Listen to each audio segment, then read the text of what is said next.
Welcome to Beach Variety, a live variety program produced by broadcast production track students in the Department of Film and Electronic Arts at Cal State Long Beach. These shows are produced live entirely by students with a 7-camera switch broadcast, with all crew and talent working safely from home. Welcome to the show. I'm Jefferson Denham, and today we have guests ranging from filmmakers and graphic artists to child educators. And up first, we get a behind-the-scenes look at the career of a comedian right here on Beach Variety.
Well, good evening, ladies and gentlemen. I'm your host, Jefferson Denham, and this is Beach Variety Artists by the Beach. So tonight we are here with comedian Keith Byron-Jones. Keith has toured as a comic across America and abroad. He's here with us tonight to talk to us about his experiences. So how are you doing tonight, Keith? Well, first I thought I'd pretend that my mute wasn't on because I'm a smart aleck. I'm doing great. How are you doing? You gave everyone in production a small heart attack for that little second. Well done, sir. You got us all. Hey, so I guess the best place to start is at the beginning. So let's just start there. How did you get into comedy in the first place? Believe it or not, I fell into it by accident. I was actually working behind the scenes for a talent management agency and had befriended some of the comedians who were roughly my same age. And many years ago, before the Improv was in Orange County, the club was the Newport Laugh Stop. And on Tuesday nights, their MCs worked out. And I went to watch the MC workout with my friends. Someone didn't show up. And they thought it would be funny to tell the manager that I was a comedian, so that apparently when they called my name, I would be embarrassed. Dude, this is like the Broadway thing where, you know, there's not the understudy, the person who's sweeping out the floor, put her on or put him on, you know, that was you. So they called my name, and you know what? I'm nothing if not one that likes to follow form. So when they called the other guys' names, they went up on stage and told jokes for 5 minutes. So they called my name. I'm like, hey, that's me. Up I went. And when I got off the stage, the manager asked me what nights I wanted to be in the schedule. Oh my gosh. A comedian. This is not in my list of questions. Do you remember any of the jokes you told that first time out? Oh, no, this is another century. I mean, I've probably told a million jokes since then. I bet. Okay, so, but it was good enough for him to say, hey, man, we'd like to book you. All right, so, wow, what is I've shared with you before we got started today, I was a musician. What is the most appealing part about being a stand-up comedian? Because it seems pretty terrifying. Well, again, as someone who actually I consider myself in terms of talent a musician. I'm a singer. And which comes across in the comedy. But it was kind of thrown at me. And then I walked away and I went, you know what? I get to be everything as an aspiring entertainer. When you're a stand-up comic, you're the writer, you're the performer, you're the director, you're the producer. And I knew I would never have to cancel a stand-up comedy gig because my bass player's girlfriend threw his bass out the window. And if you're a musician, that's a thing. If you're watching this and you're a musician, you're going, amen. All right, well, with that, I'll tell you what, let's take a look at a clip from one of your gigs. So my point is, I like pretty much any kind of music. Here's the key. If it's a good singer, I'll listen to anything. It doesn't matter what it is. If it's a good singer, they can make any song sound good. For instance, Stevie Wonder. Phenomenal singer, right? Pretty good songwriter too, right? But some of those songs, I think he snuck past us. I just called to say I love you. I just called to say I care, because I mean it from the bottom of my heart. Maybe a marginal Hallmark cover. But when Stevie Wonder sings it, man, you are tapping your toe. You're like, I just know. You're into it. Stevie Wonder can sing like anything and win a Grammy. When I was a kid, my favorite show, some of these people were too young to remember this, the Mary Tyler Moore Show. Who remembers the Mary Tyler Moore Show? Right? Favorite show when I was a kid. That's totally normal for a little black kid.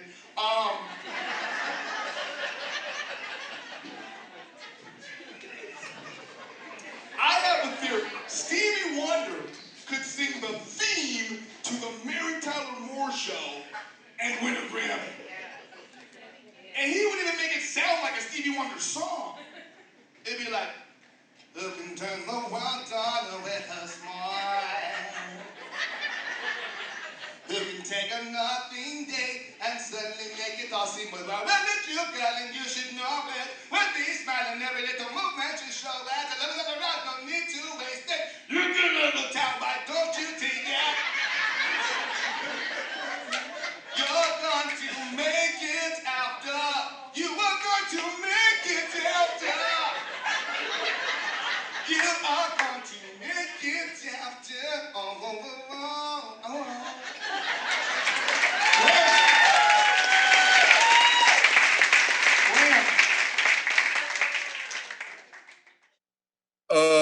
Wow. You know, it's so funny because, dude, you were amazing. I could totally picture it. Now, I have to say about that routine, I just called to say I love you. I noticed those lyrics were terrible. And yet, like you said, he can sing it. He can sing the phone book. it's great. But that was brilliant. Okay, so you like to sing. You mentioned you were a musician before. So how did the singing part come into your act? So it's funny that in the beginning, I never sang. I stayed away from it. I came into the comedy world surrounded by comedians already. And in that circle, there was a sense that if you were doing anything but just you and a microphone, it's almost cheating. You know, like don't do anything extra. And these were guys with the same career trajectory as me, relatively starting out. And then I was talking to someone who, had their own sitcom, so maybe a little more successful than we were at that point in time. And the guy said, that's ridiculous. Do anything and everything. It's your job to be entertaining for whatever the slot is, whether it's 15 minutes, 30 minutes, 45 or an hour. And do everything that you can do because you're not doing it for the other comics. If the crowd likes it, that's okay. And, like I said, this inner circle hated ventriloquists, hated jugglers, hated anybody, because ventriloquists tell jokes. They're not great jokes, but it's not about the jokes. It's about, I told the jokes and my lips did it both. The sense of, how come that guy's getting stage time and he's not funny as me? No, but his lips did it both. So once I got over that, it became a matter of just balancing it. I like it. I think that if you're doing something that you enjoy, it translates. And And that bit actually has some comedy signs. Like my major was in speech communications from USC. So when my mother says that I help you go to USC to become a stand-up comedian, I say, well, I'm in speech communications. It was game show, so with this, game show host or comedy, and I'm not that wacky, so comedy. But this is what I knew back in the day when I would send out tapes. They're not going to watch a 45-minute tape. They just want to know that you have 45 minutes. So they're going to watch the first couple of minutes to see you engage the audience. They're going to pick a random time in the middle to see if they were with you. And then they're going to go right to the end, and they're going to look for a response. I also discovered that when I do a bit where there's singing involved, no matter how funny or not funny it is, there's still a big round of applause at the end. So that joke was literally written to be the last thing I did on tapes. Brilliant. Well, I love this advice for anyone who's watching who wants to be a performer. It is all about the audience. We can never forget that as a performer. And the fact that, you discovered I have all these things in my toolbox, I have to use them. Why wouldn't I use them? I love that answer. So, all right, well, after the break, we will look into Keith's writing process. So stay tuned.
All right, Keith. So how has your joke writing process changed from that first time on stage? Well, I think that the process of even the first time on stage, it was all experiment, right? Like there was no routine. I was just telling the stuff that made people laugh in the dorms. I mean, just funny stories. And then in the beginning, when it was about trying to get your first 5 minutes, you just showed up with 5 minutes and you told it. And you went, okay, 4 of those minutes don't work.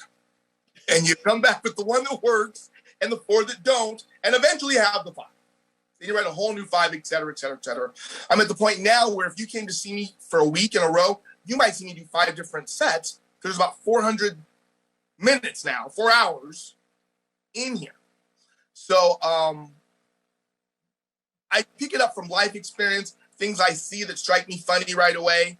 Sometimes I wrote a joke yesterday that I actually said, you know what? I don't know if I can tell that in this environment.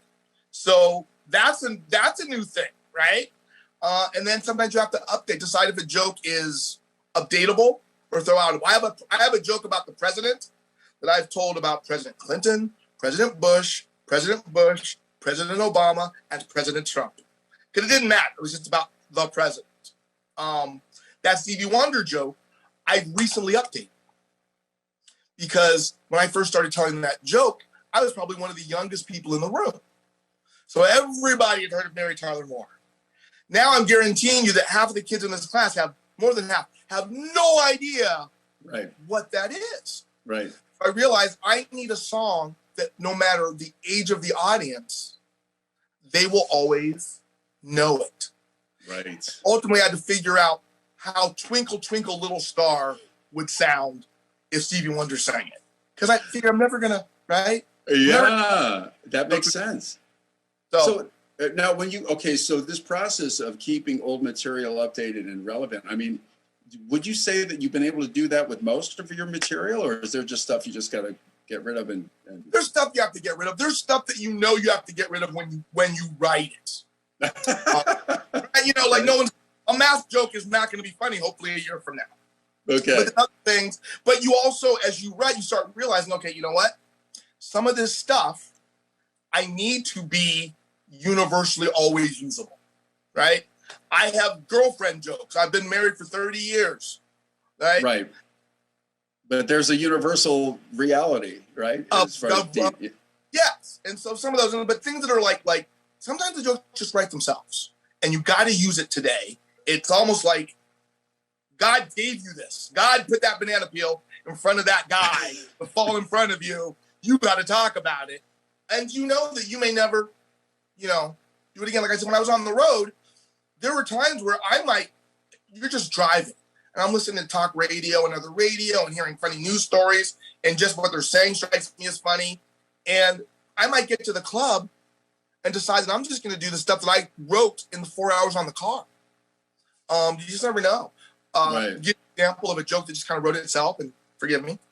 Years ago, I'm in the car and they're talking about that the electric chair in Texas, people were complaining they're going to have to repair it because when they electrocuted people, sparks would come out of the thing they put on their head. Oh my God. And just my initial thought is, repair it?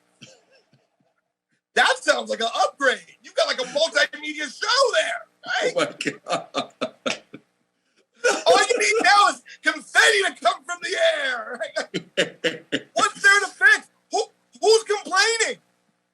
I know.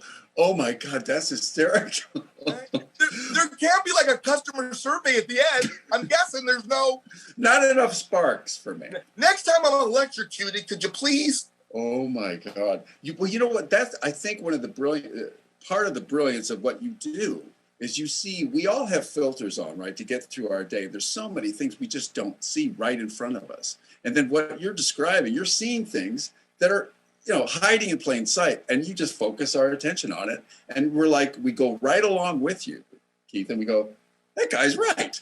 What the hell?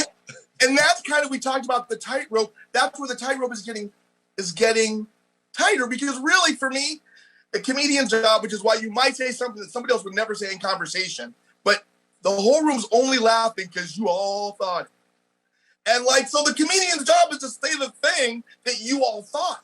Right. And now it's but we're not allowed to say the thing that we think. So it's. But you are. Hopefully, but you're hearing more and more that people, Oh, I see what you mean. Yeah. Colleges have whole lists of things you can't say now. Really? Yes. And some of them, quite frankly, I'm well, if you got an act that you've got to talk about sexual misconduct, you might want to look at your material. But some of it's wow, what's left? Some of it was very, very, they're afraid of anything where there could be 2 points of view because they don't want someone to agree. And that makes it tougher. Holy mackerel, what a challenge. All right, well, after the break, and I have a feeling what you described might also spill into this next topic. We're going to get a little more into the improv aspects of comedy acts. So stay with us.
So I'm going to go by that, and real quick, do country western CDs cost the same as other CDs?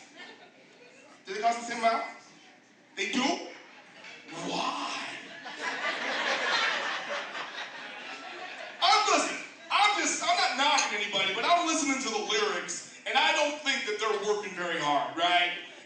guy walking around his house singing about what he's doing right now. Well, my name is Martin, I'm drinking from the carton, now I'm farting. That's a song, right?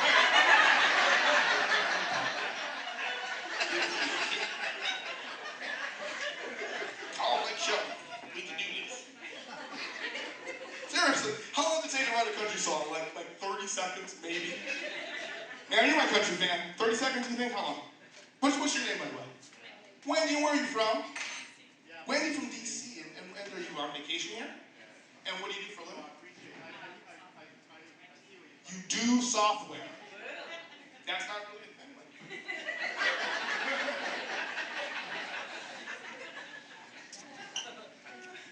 The girl that I see, she comes from D.C. and she claims that she works in IT.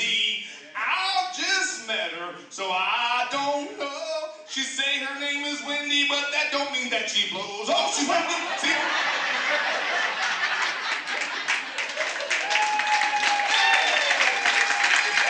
38 seconds, ladies and gentlemen. Just have an hour by the time I finish my cereal. Now, don't get me wrong, because rap, some of those songs I think are a little lazy as well. As a matter of fact, whether you realize it or not, rap and country music are practically the same thing. You don't believe it? Okay, listen. Typical country song. Today, somebody stole my truck. Typical rap song. Today, I stole somebody's truck. See that? That is almost the same song, man. Slight changes. What is virtually the same song? Oh my gosh. I'm never going to think of rap and country the same ever again. All right, so it seems like That was before Little Nas, by the way. So, okay. who knew? Hey, so I know that you made up that song, right? On the spot. Do you make up a new song every show? I do. And it's funny because I have for years. And only like about a year ago, somebody said, well, aren't you afraid that you won't be able to make one up? And I went, not until now. All right, well, now that you've said that, I got to throw it down. Can you do one now? Sure. Let's see, I can ask you for some stuff, or I can just look at what's in your room.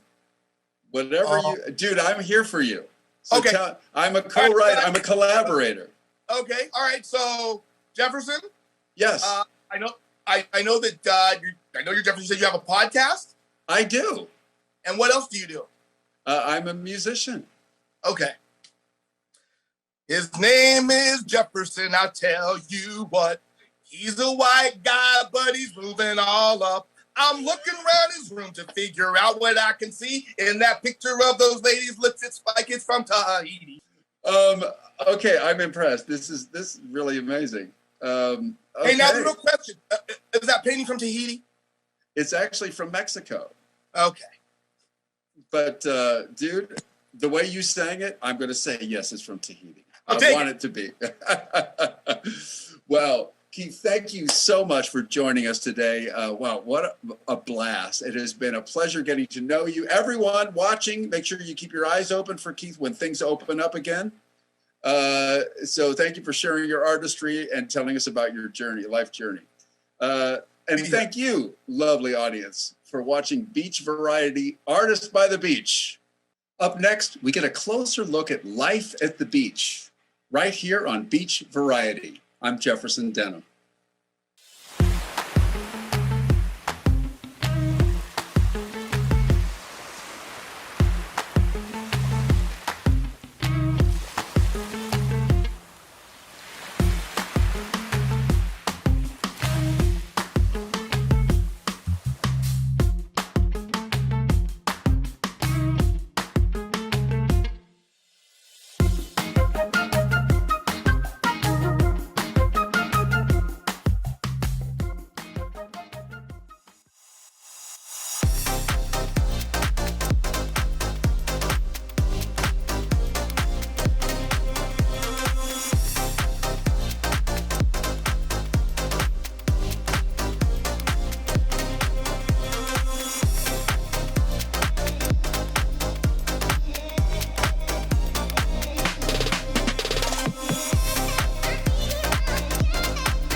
Hey, everybody, and welcome to Beach Variety Life at the Beach. We will discuss living on campus at California State University, Long Beach. I'm your host, Jefferson Denham.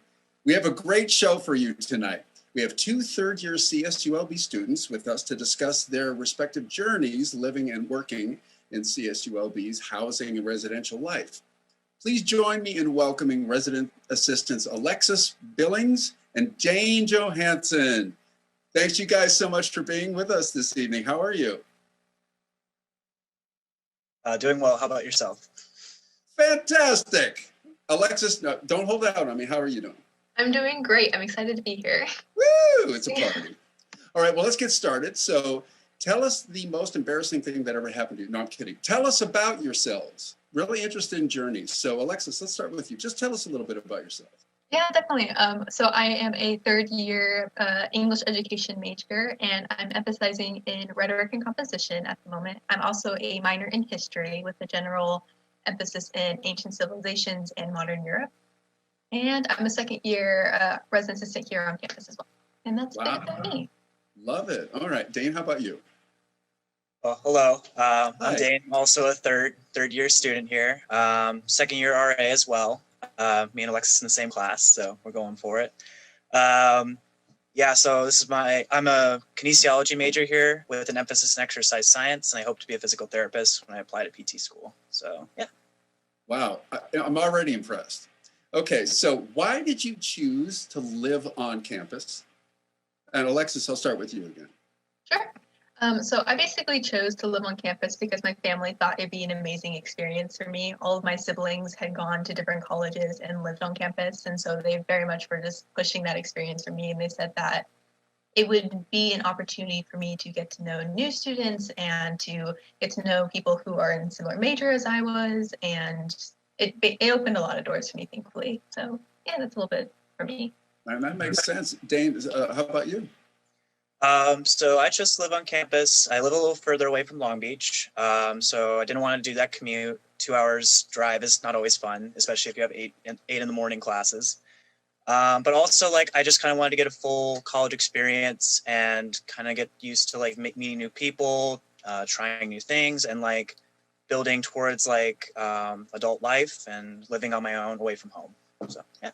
I think it's fabulous, and you guys are obviously getting a lot out of it. So how many dorms are there, and what are some of the differences? Yeah, so we actually have a video to show you guys. It's something that we prepared to show the differences between the residential colleges and what we do as well. Awesome. All right, well, let's take a look at them. Here at California State University, Long Beach, there are 3 sets of dorms or residential colleges: Parkside, Hillside, and Beachside. First up, we have Parkside College. Parkside is one of the 2 residential colleges located on the CSULB campus. This dorm is for first-year students. There are 9 halls with suite-style double occupancy rooms. Next, we have Hillside College. This is the second residential college located on campus. Hillside houses students from all academic classes.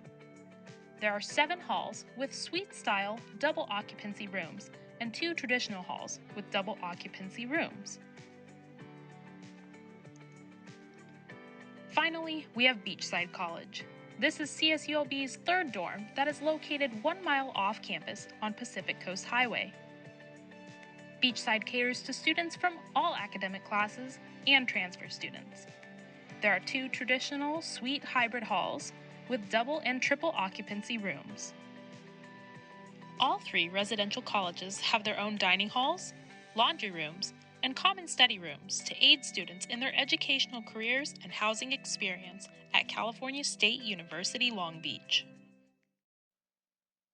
All right, so now that package mentioned something about double and triple occupancy rooms. So that means that you guys have a roommate? I mean, you can talk about that experience maybe? Dane, I'll start with you this time. Yeah, so Beachside is one of the few places that offers a 3-person dorm. And that experience is usually dealing with just you have a bed and then one bunk bed. So you have two on the bunk bed and then one on the side. And yeah, it's a different experience for sure. All my friends that have been in that situation, they have different experiences than most, and they really seem to enjoy it. I personally was in a double, so that was a nice experience for me because I've never had a roommate before, so got to learn a lot. And yeah, it was really cool. Got to meet a person with a different major than me, and like, yeah, it was really cool. That is cool to be able to be, share that space and get to know somebody up close and personal. Alexis, did you live in a double suite as well? Yes, I lived in a double suite as well at Parkside, and it was definitely an interesting experience, especially if you've never lived with anybody before, because now you're sharing a very small, tiny space with someone who you may not be very familiar with. And I remember the first night being so uncomfortable because you've never met this person before, and now you have to live and sleep in the same room as them, and they make noises that you might not be accustomed to, or maybe you make noises that they're not accustomed to. So it's a whole new experience, and a lot of residents have different experiences with their roommates. Sometimes they become best friends, and sometimes it's a little bit headbutt-like, but that's okay, because that's what we're here for. It's all life experience. I'm curious to know what those sounds were, but I think we'll skip that for now. Audience, let your imagination run wild. So what is the dining hall like? And I'll let either one of you jump in first. Yeah, I'll jump in real quick. Dining hall is different depending on which dorm you're at. I know Beachside has like an upper level, kind of like above a parking lot, so it feels like you're walking up to it. It's kind of like a cool experience. But all of them usually provide breakfast, lunch, and dinner, and they're all pretty solid. Some are better than others, obviously, but yeah, like it's a good experience. They're all very large, so there's a lot of spaces for people to hang out and eat. Parkside's a little more fancy because they have booths, so you can like hang out and stuff. And then Hillside has that like curvature, like kind of like a shrimp or like a sushi bar kind of thing, so you can like get stuff from there. And then yeah, Beachside has just kind of like its own little cafeteria setting. So yeah, they all have their unique qualities, and they both provide pretty good meals. Got it. And you're kind of captive. I mean, it's just so convenient, isn't it, Alexis, just to go, there it is, I'm just going to go there, right? It's so easy, especially when it's built into your housing plan already, because you have it depends on which plan you choose, but some residents will have the minimum of 10 meals a week, and some residents will have the unlimited access where they can go in at any time of the day and eat however much they want. But there's also the catch-22 of you can have whatever you want and eat whatever you want, but then you also have to make sure that you're eating healthy, because while there is like salad bars and there's the pizza bar and there's the deli bar, you have to make sure that you're not eating too much, because that definitely can happen. That's for sure. Right. That's kind of like the cliche, right? Now, can you tell? Right. So can you tell just by looking at people what eating plan they're on? I'm kidding. Maybe you can. I don't know if you can. So what is a typical day like for you at the dorms? Well, let me access your memory cells. Your first year, what was the typical day like for you at the dorms? And Dane, I'll start with you.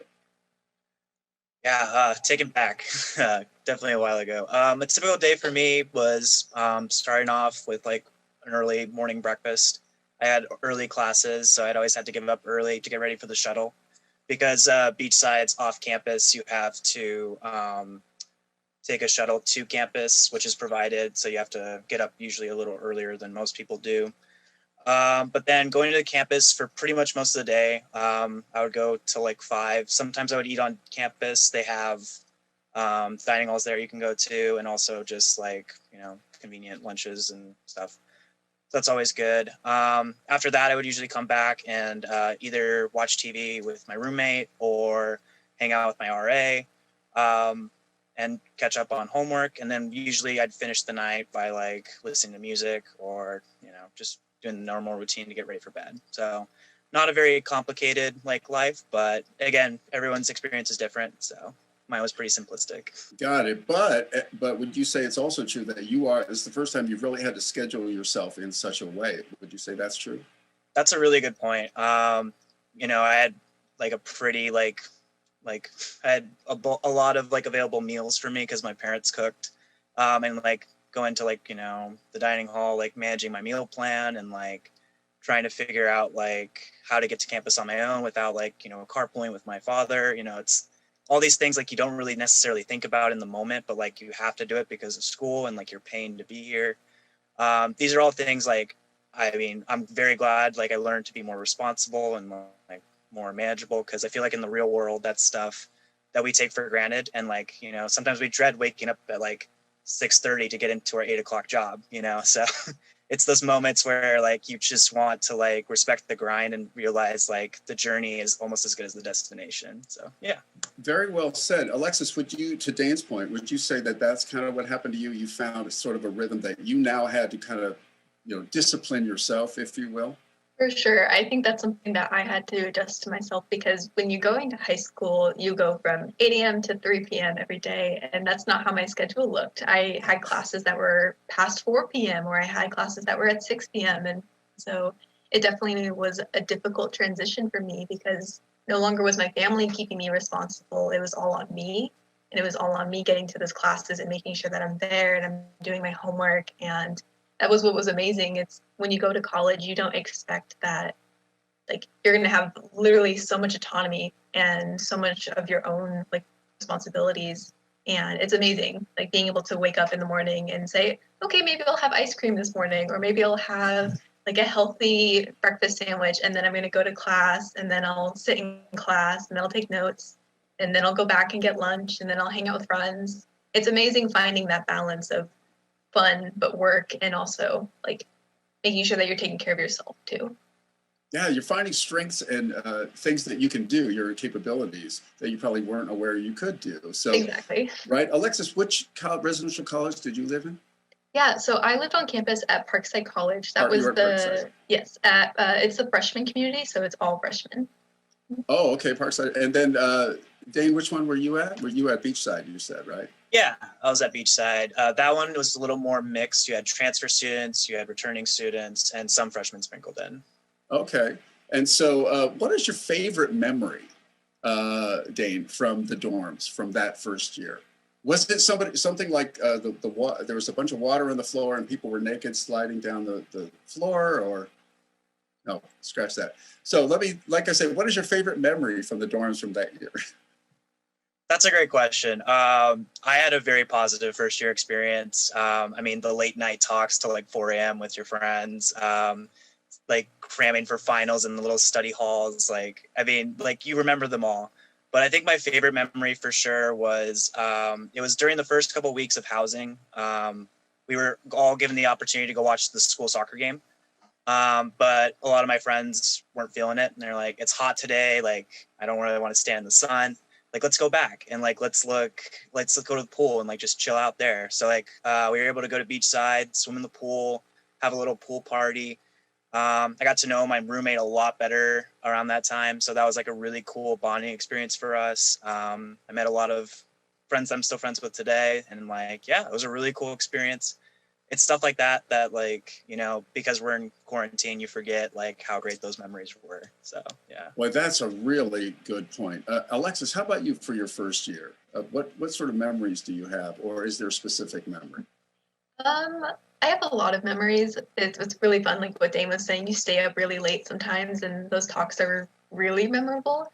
But one of my favorite ones was when I was with my RA and she was putting on a social program where it was called Bird Box Night. And recently, I think in that year, Bird Box, the movie had come out. I don't know if you're familiar with the movie, but it's about a basically apocalyptic setting where these people have to be blindfolded and they can't see, or else they'll be corrupted by individuals and they'll turn into monsters basically, and they'll lose themselves. And so the whole night she put on this obstacle course in the common room, which is like our little living room area, and you had to go in teams and you had to be blindfolded and you had to go and do this obstacle course while collecting these things. And then once that was done, we got to watch the movie, and then we watched a few other horror movies after that. So that was such a good night because we were all making fools of ourselves, trying to like stumble around these furnitures and trying to like climb the walls to grab something. It was amazing. It was really stupid though. But it sounds like a blast. All right, well, we have to take a quick break now, but when we come back, we'll continue our conversation with Alexis and Dane about some of the different things CSULB housing and residential life has to offer its residents. So we'll be right back.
Well, welcome back, everyone. All right, now, Alexis and Dane, what are some other things that housing provides to residents? Alexis, let's start with you. Yeah, so we have a bunch of leadership opportunities for residents. It mainly stems in RHA, which is Residential Housing Association, which puts on programs. And then we have RCC, which is the Residential, Dane, you would know the acronym better than I would, sadly. Yeah, it's the Residence College Council, and that's kind of like your student body, like for the housing, like residents. And then we also have thematic communities, which are in charge of like keeping everyone together and like pairing people up with similar passions or desires and stuff like that. Thematic community. So see, there's like sort of groups within the dorms themselves kind of thing? Yeah. Wow, that's interesting. Okay, so what is the service center? Yes, so the service center is where we provide students the opportunity to kind of get their mail, where they can like seek us out to make sure that they're getting the resources that they need, whether that's, oh, I need to make an appointment with the student health services, or how do I like make a payment for my meal plan, or whatever it may be. We answer those questions or redirect them to the sources that they need. And this is also the place where we would give out vacuums, where we would give them trash bags or game board or board games. Sorry, my bad. Yeah, it's all good. Anything else, Dane, that I'm missing? Other than that, like pretty much just a place for you to grab resources. Do you have ask any information or questions? They usually provide you with like flyers or anything that you may need, or update on current events that are coming up. Yeah, it's just like a place for people to like ask for help. So yeah. Wow, wonderful. Okay, so now if anybody's watching this and they're considering housing, let's say they're not even at Cal State Long Beach right now, is there anything that RHA or RCC or the thematic communities or any other faction of housing did you find made you feel especially welcome and at home in the dorms? I'm sorry, Dane, you're up. Oh, okay.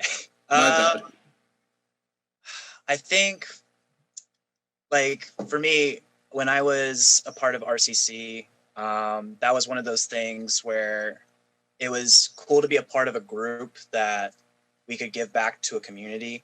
And I think what we realized, because one of the events we held was an escape room, and we got to like create, like, we got to rent out these, like, well, not rent out, but like occupy these like study halls and like some like actual residential rooms, and have people like work through the room and try to figure out like puzzles and stuff, and basically create like a really fun environment for them to like, you know, teamwork and collaborate and like solve these like interesting and intricate critical thinking like tasks so they could escape the room. I mean, it was a really cool event. We also are in charge of like spirit weeks, like getting school pride and like housing pride. So like those are like really cool things that like allow you to feel like a part of something, and that, you know, yeah, like you're like a home away from home essentially. So right. And so, you know, college can be so intimidating and you can be isolated. There's a million human beings all around you, and yet you can still be all alone. And so, Alexis, is this kind of what you experience as well? Ways to kind of not be so overwhelmed with the largesse of the student population and find ways to plug in? Yeah, so before I was an English major, actually, I was a biology major, and I made the switch somewhere between my freshman year and my sophomore year. But when I was a biology major, I actually lived in the thematic community that was the STEM house. And so basically that in the community, you only lived with students who were a science major, a technology major, an engineering major, or a mathematics major. And so the majority of us in our building, which was around 100 residents, we were all in the same classes, or we were all taking very similar classes. And so it was very easy for me to be able to go, say, next door to my roommate or to my suite mates and being like, hey, what did you get for this problem? I don't understand this problem. And a lot of my friends who I have today are chemistry majors who are computer engineering or computer scientists. And it's really interesting being able to sit down with them and have these conversations, even though I've changed my majors or changed my major. And it was really beneficial for me to be in that thematic community, because that's what I needed at the time to not only do really well in my classes and to get to know really amazing people, but to also figure out what was important to me and what I was passionate about. And that was English for me, not necessarily biology. So I feel even the thematic communities, even if you don't necessarily belong to them 100%, you still can gain that community and gain that sense of belonging. And that made me really feel welcome. Along with RHA had amazing programs. Like there was a horror maze, like a horror movie maze, where you got to go. I'm seeing a theme with you, Alexis. Yeah, I like horror movies. Yeah. And then also they did if I remember, kind of like a slip and slide during the beach days event, where they put on like a slip and slide and a water balloon toss and a bunch of cool activities like that. You guys are both alluding to the fact that, and I think anybody watching knows this, that when you go to college, it's so much more than just the classes you take and the other lessons you learn, just getting along with people, fitting in, how to manage your schedule are so important. And so just Alexis, one quick question for what you were describing. Did it help because your dorm was specifically for freshmen? Was there ways that they were really targeting freshmen to give them the lay of the land and the kind of, hey, as you move into the next phase of your college career, here's some things to keep in mind. Were there things like that going on for you? Definitely. It was much easier to cater to just like a general freshman community. And that's something I've learned as an RA who also caters to the freshman community, is that they have different needs than transfer students and for returning students, because they have no idea what's going on in terms of what's on campus, what the opportunities are that we have, and jobs and future housing application stuff. Like, it's really interesting being able to just specifically be like, I know you're lost. Everyone's lost. We are here together in a community of just like forgetfulness and don't know what's going on, and we're here to help you. And so that was really easy for me and really helpful for me. And I know it's helpful for them. I don't know about Dane's experience, because I know Dane lived in a community that was a little bit more blended than I was in. Dane, what would you say to that? I was a transfer student to UCLA, and I felt like I kind of knew a little bit. There were still things that you had to learn and lay of the land and such. But when you, as a transfer student in that mixed demographic that Alexis was just alluding to, yours was a little different experience then, yes? Yeah. So this year I've had the privilege of like working with transfer students and returning students, and their needs are very specific to like school. And like, I think when it's a freshman, you have that whole, oh my God, I can't believe I'm here. Like, you're trying to like grasp the reality that like, I'm an adult, I'm in college, I have to go to class on my own. No one's telling me what to do. But like with transfer students, they're like, I chose to be here. I want to be here. Like, they have the little more go get 'em attitude. And they also are kind of just thinking big picture. And they're like thinking, well, do I go to grad school? Do I go get a job? So you have to kind of cater your knowledge and your resources towards the fact that they want to go out, like they want to like do more stuff that they need. So again, like prepare them for after, like towards their bigger goals. Yeah, right. Well, yeah. I'll tell you what, you both are RAs, so we're going to talk about that. So it's time for another break. When we come back, we're going to launch into the role of a residential assistant with Alexis and Dane. Stay tuned.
All right. So, hi, everybody, welcome back, and let's jump back in. So, Alexis and Dane, and Alexis, I'll start with you. What is a resident assistant? Yeah, so a resident assistant is someone who lives on campus and is a resource for the residents. And so, for example, I live on campus and I work with around 50 to 100 residents in my building alone. And I serve as a resource. I put on social programs. I make sure that my residents are behaving policy-wise, making sure that they're not breaking any regulations, making sure that we're building a sense of community and that they can rely on us, and that we're also a academic mentor for them if they do need anything along those lines. And I think that's it, unless Dane has anything to add. Yeah, so you're both, and Dane, yeah, over to you. So is it also you're organizing like fun things like you were alluding to what you guys experienced?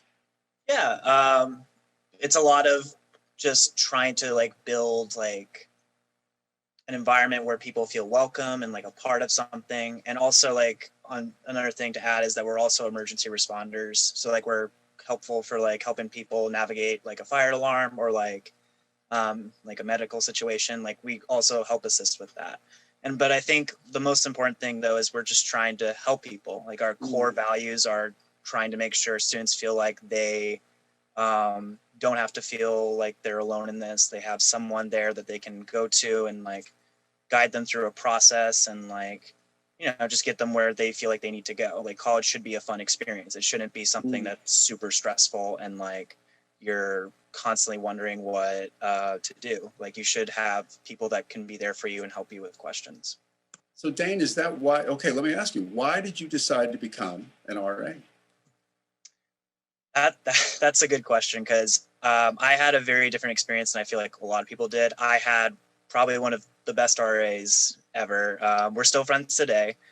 Yeah, the experience was just so interesting. Like I had these like movie nights where every Saturday night we would watch like Shrek or like Back to the Future, like anything like, and he would open it up for the whole hall. So you get to meet all the like residents that lived in your community. He had these really cool like door decks he would put up, like one for each holiday and like all this stuff. He'd do pizza nights where he would just use one of the coupons he was given and then like give it out to the rest of the residents. He also had like these like also coupons for donuts. So he would go and get us donuts. I mean, he just had this incredible knack for coming up with the exact thing you needed in that exact moment. And it made my college experience so much easier because like I didn't have to worry about like not feeling like there was something for me to do or like feel isolated. I felt like I was a part of something. And I wanted to do that for other people and like help them out and I'm like be that person that like people were like, oh my God, like you make this experience like that much easier on me. And like, you know, it reminded me of a time when I was in high school and I was given the opportunity to help people and like listen to them and like understand like how I could like how they could help themselves in a sense. And yeah, it was just that one of those things I wanted to do that for them. And yeah. But Dan, what a powerful reminder it is that any little act of kindness can have this amazing ripple effect. And here it inspired you to, because you had such a great experience, to want to bring a great experience to other students. So Alexis, same question. Why did you decide to become an RA? You wanted to show horror movies all on your own this time. Actually, that's not too far off from the truth. If I'm being honest. Yeah, I just really wanted to be able to build a community or the same community that gave so much to me. I think that I wanted to gain leadership experience. I wanted to get to know people. I wanted to be a resource for my residents. And yeah, there was a lot that went into it. And I want to go into the education sector. I want to be a teacher. And I feel like this job is a great stepping stone towards that as well. So what are some of the basic tasks an RA does? We actually have another little segment that basically explains everything that we do. So I don't know if someone wants to show it. All right, wonderful. Let's watch that. So what do resident assistants do? One task RAs do is make sure everyone in the community is safe. RAs take turns walking through the halls at night to ensure safety and security. Also each night, RAs take turns holding a duty phone. This is the phone residents call if they ever need assistance. Another important task that RAs do is work in the residential college's service centers. They will log mail, answer questions, and perform other administrative tasks. RAs also utilize their creative skills to make eye-catching informational bulletin boards, fun personalized door decorations, and awesome social programs to encourage community involvement.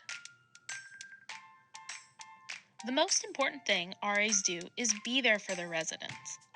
They serve as conflict mediators if conflicts ever arise between roommates and suitemates. They have ample amounts of knowledge about campus resources and can provide them to you. And finally, they're there to listen to you and help you through your college experience. These are just a few things that resident assistants do for their communities. Wow, I'm impressed. It sounds like you guys do a lot. So you may have already alluded to this. But what is your favorite part of the job, Dane? Again, there's a lot of great parts about this job, but I think honestly, my favorite part, and I've alluded to this a lot in my responses, but getting the opportunity to help people. Becoming a physical therapist, the primary job is to help people with any situation that they've been dealt and like the challenges they go through, like with their physical injuries or even just like simple like problematics. But like this is a good job for me to like interact with people and like broaden my perspective and try to help them in any way that I can. You're right, Dane. It seems like it's aligning perfectly with who you are as a person wanting to help people. Alexis, some question. What is your favorite part of this job, being an RA? I love the residents. They're so crazy and they're so funny and they just love life, especially the freshmen, because they just want to get to know everybody and they just want to have a good time. And it's amazing being able to work with them and make their experience even better. All right, so Alexis, do you have any advice or tips for those who might want to be or are considering living on campus? Because you guys have both had a great experience. Some might be on the fence about this. So Alexis, starting with you, what tips or advice would you give people who are considering living on campus?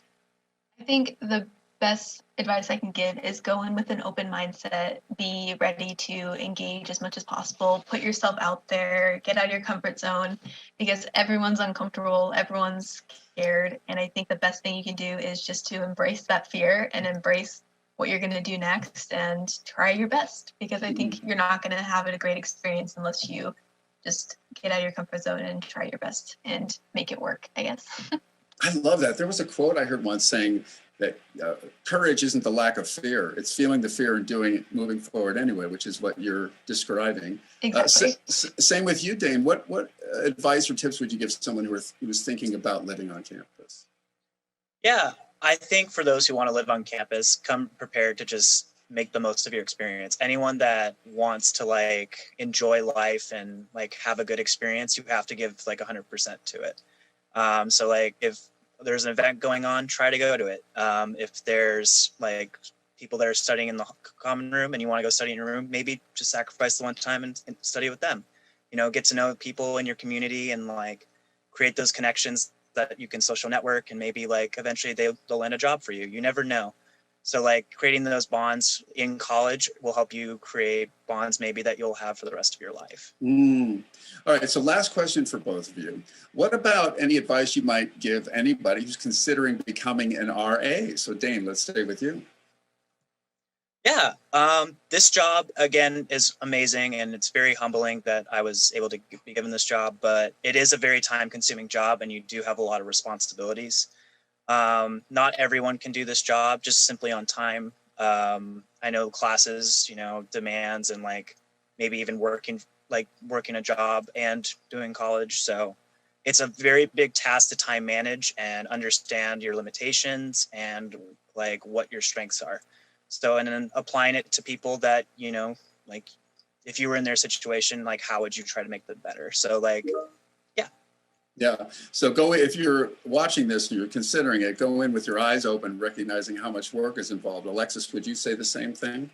I agree completely. I think being flexible is the number one thing. I think you have to be able to go with the flow as well, because sometimes residents will need your help at 3 in the morning, and sometimes you just got to do it because they come first. And that's the most important thing, is just learning your boundaries and then learning what you need, but also being able to go with the flow with what your community needs too. Love it. All right. Well, that's all the time we have for today. I wish we had more time, actually. I want to thank our guests, Alexis Billings and Dane Johanssen, for joining us this evening. Thank you for watching Beach Variety, Life at the Beach. Up next, we get a closer look at some local graphic art right here on Beach Variety.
Hello, and welcome to Beach Variety, Artist Block.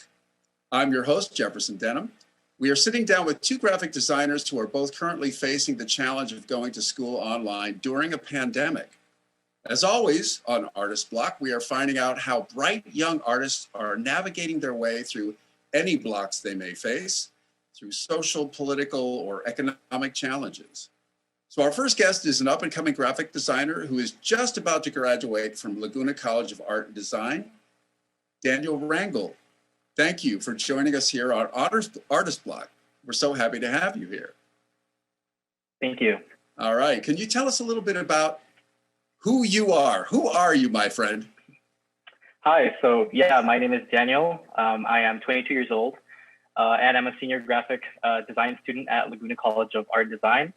Like you said, graduation is just around the corner. I'm very excited about it. My family's very excited about it. I'll actually be the first in my family to graduate from college. So that's something I'm really proud of and really looking forward to. And I actually come from a big family. I'm the youngest of 5 brothers. My family is really supportive, really tight-knit, and they're really encouraging of my dream to be a graphic designer. This is beautiful. All right, so you said you're the first from your family to graduate college. So tell us about your journey as a graphic designer. Sure. So I first got into graphic design in high school. I went to a charter school that had a STEM curriculum, or actually it was STEAM, because they incorporated art. So it was science, technology, art, and math, and engineering. So my school offered one of 2 pathways, design or engineering, and I decided to go with design since I wasn't all that good at math for engineering. But that's where I really began to explore the arts. I did fine art stuff like painting and drawing.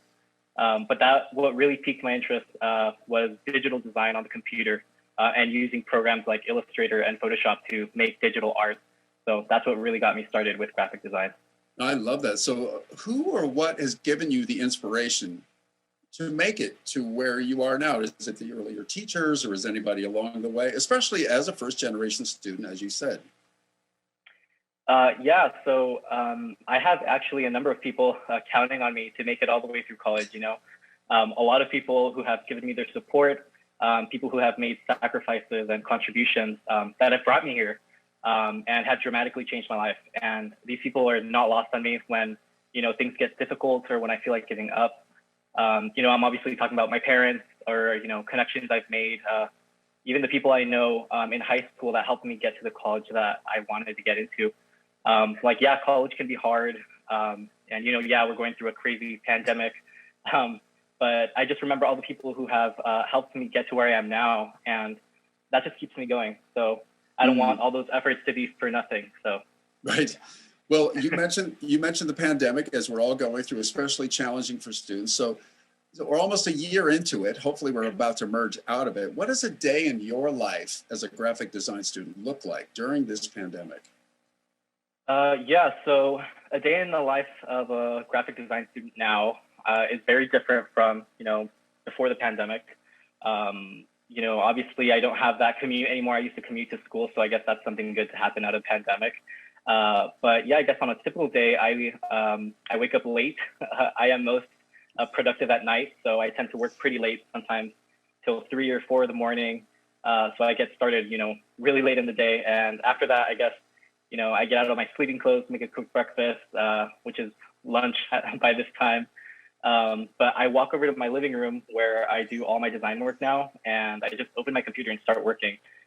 Everything I do happens on my computer now, class, meetings, collaboration work, whatever. And my studio classes are 6 hours long, which was actually bearable, right? It was actually bearable when we had class in person, but now it's just 6 hours of being on camera. And on some days I have 6-hour classes back to back. So I never look forward to that. It's definitely exhausting, very different. Not as social or inspiring as before the pandemic, that's for sure. Yeah, and now did you say you got out of your sleeping clothes and into your student clothes? So basically Right. You're in that long commute to school from your bedroom to the living room? All right, well, I thank you for articulating that. I think that's it's just the reality of how so many students are going through. And I bet it's quite an interesting time, to say the least, for you as a student. So let's take a look at some of your graphic designs in this very short video. Hi, my name is Daniel Rangel, and I am a graphic designer. This is my artist's showcase. I first got into graphic design in high school. I remember first getting to work on a computer, and I just thought it was amazing. So the pandemic has affected the way that I do graphic design, mostly because I don't get to go to class physically and receive that feedback that I would otherwise receive. That connection with people and my professor, just calling them over to take a look at my computer and take a look at my work. It's just not the same, on an online call. So I'd say it's definitely impacted my ability to receive good feedback and input. My typical day as a graphic design student has changed drastically since the pandemic. I used to commute to school and catch up with college friends. I would participate in class critiques for our design work and generally enjoyed getting to be in different spaces throughout the day. But now I'm bound to my apartment and my laptop, and all my design work, interaction, and feedback happens on my computer. So now on a typical day, I wake up, get dressed, fix a quick breakfast, and sometimes I walk around my building just to keep lightly active and to mentally prepare for long hours of class on Zoom. One of my favorite projects was a packaging project where we had to think of a new product and totally redesign it and apply our style to it.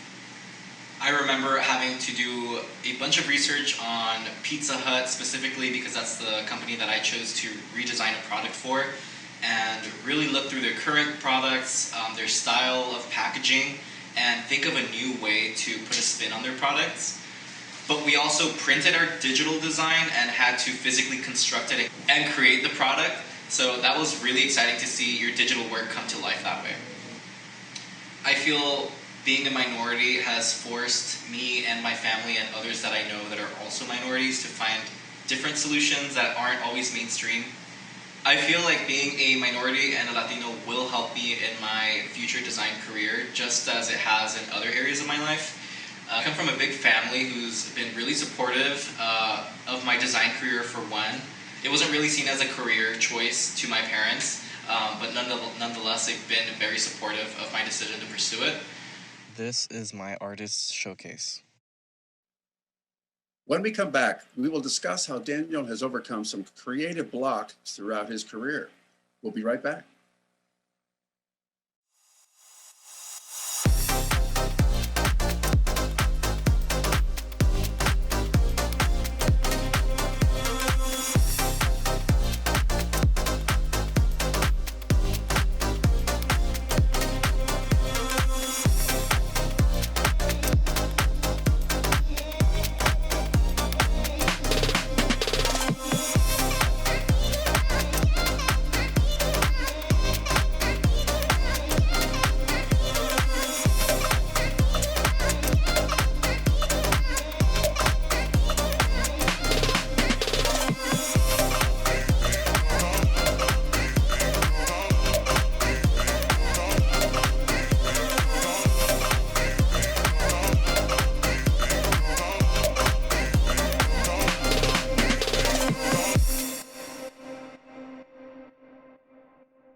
All right, so we saw some of your projects as a graphic designer student, but what would you say you are most proud of? I think I'm most proud of probably an infographic I created called The Nixing of Netflix. The infographic centered around Netflix and the emerging field of streaming services. So it basically highlighted Netflix's dependence on licensed content and how the companies that own that content had plans to launch their own streaming service that would rival Netflix in the future. So I remember like taking 2 weeks just to do research and collect data on Netflix's most streamed shows, how many of those shows were original, how many were licensed, and who those shows belonged to, and what streaming services in the future they would belong to. So I think at the time, actually, Disney Plus was just about to launch and Apple TV Plus had recently come out. So it was definitely exciting to be doing a project that felt like it was happening in real time. And it was definitely also one of the biggest projects I've done to date. It was really challenging to have to communicate so much information and have it make sense visually. But I was happy with what I came up with in the end. So, yeah. Yeah, the art world, for those watching, I think you might know this, it's not as easy as it looks. No, it's not. So tell me, who or what is your biggest influence to your artistic style? I would say I am really inspired by design that is modern, definitely design that is clever and sleek. I'm definitely influenced by international style design. I like the cleanliness of it. I like the bold use of color. I like the use of geometric shapes and typography. I'm definitely inspired by the Bauhaus, so much so actually that I created kind of like this alias for my design work, Rangel House, which is just like my last name with the word house from Bauhaus. Because at the time I couldn't decide which type of design I wanted to pursue. I kind of wanted to be this design house that did everything. But anyway, now I'm really focusing on UI UX. So I apply my inspiration to this area of design now. And it'll probably keep unfolding as you go, right? And so, that's right. As a first generation student, what would you say is the most challenging struggles that you've endured or experienced during your college career? I think one of the biggest struggles for me as a first generation student was definitely cultural. It has been having to explain to my family and have them understand, you know, the weight of my schoolwork. I used to live with my parents and older brothers a couple of years back. And like I said, we were a very tight-knit family. And since we are a big family, there was always an event to attend on the weekend or, you know, somebody's birthday throughout the week or spontaneous outings or whatever. And it was our custom to always do these things together. Because we were taught that, you know, family comes first and nothing comes above that. And that's big in Latino culture. But it came to the point where I would clash with my dad and my older brothers when I wouldn't be able to join my family on a night out because I had to finish a presentation for the next day or, you know, pull an all-nighter or take a whole weekend to finish a project. They felt it was a disrespect to them, even though I would literally stay home and work on my computer for hours on end. It's not like I went out and partied on my own or whatever, but it became a problem having to explain to my family that I simply couldn't join them on family outings because I had too much work to complete. And it felt impossible to explain to people who have never experienced it for themselves. At one point I remember telling my dad and my brothers at the dinner table, we were having a pretty heated exchange about it. But I basically told them, you're not the ones who are going to be standing in front of my professor tomorrow, embarrassed not to have a completed piece of work. After that, they definitely became more empathetic and understanding. But I definitely felt alone for some time in that experience of being a first-generation student. Yeah, you're a trailblazer. I mean, and you're exploring elements of life that it was not familiar to them, but you're showing them that this is what's possible. I think that's pretty cool. Where do you see yourself in 10 years? In 10 years, I see myself living comfortably. I see myself being happy, working somewhere that inspires me to be creative and allows me to have a great work-life balance. I just want to be in a place where I'm doing really well and I can look back and, be proud of how far I've come. Gotcha. Now, what would you tell, given your experience, what would you tell people with a similar background as you who maybe they don't think they have what it takes to be a graphic designer, which could be true, or they may not be getting enough support? What kind of advice would you give somebody like that? I would say if the passion is really there and the hunger for it is really there, try it. I think people don't know how capable they are of doing things until they actually give them a try. When I first started, I created the design for a t-shirt contest in high school. I wasn't all that confident at the time that I had what it took to be a graphic designer, but it brought me here. So now my answer to that is different. And so if you don't think you have what it takes, then just try. Right. Hey, what if somebody watches this now? They're inspired and they say, "Okay, I want to go to college now," and I might be the first generation, just like you. What words of advice could you tell yourself just entering college, knowing what you know now? I think I would tell myself to relax more. There was definitely a lot of pressure, going in, being a first-generation college student. There was a lot of intimidation, feeling like I wasn't good enough as a designer. And there was a lot of imposter syndrome, seeing, a lot of other people that didn't look like me and, comparing myself to others that had come from, art schools and had more design experience. But now knowing that I'm okay, I think I would benefit from relaxing and being more confident in my abilities. Wow. Daniel, thank you so much for your time answering these questions. And I hope that people out there are inspired by your answers as much as we were. Thank you. So when we come back, we'll meet another graphic designer, Valerie Bravo, and hear about her artistic journey.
Valerie Bravo, thank you for joining us here on Artist Block. We are very happy to have you here. So what's your story, my dear? Could you tell us a little bit about who you are? So I'm from Orange County. Similar to Daniel, we both went to the same high school, so we kind of have like a similar background.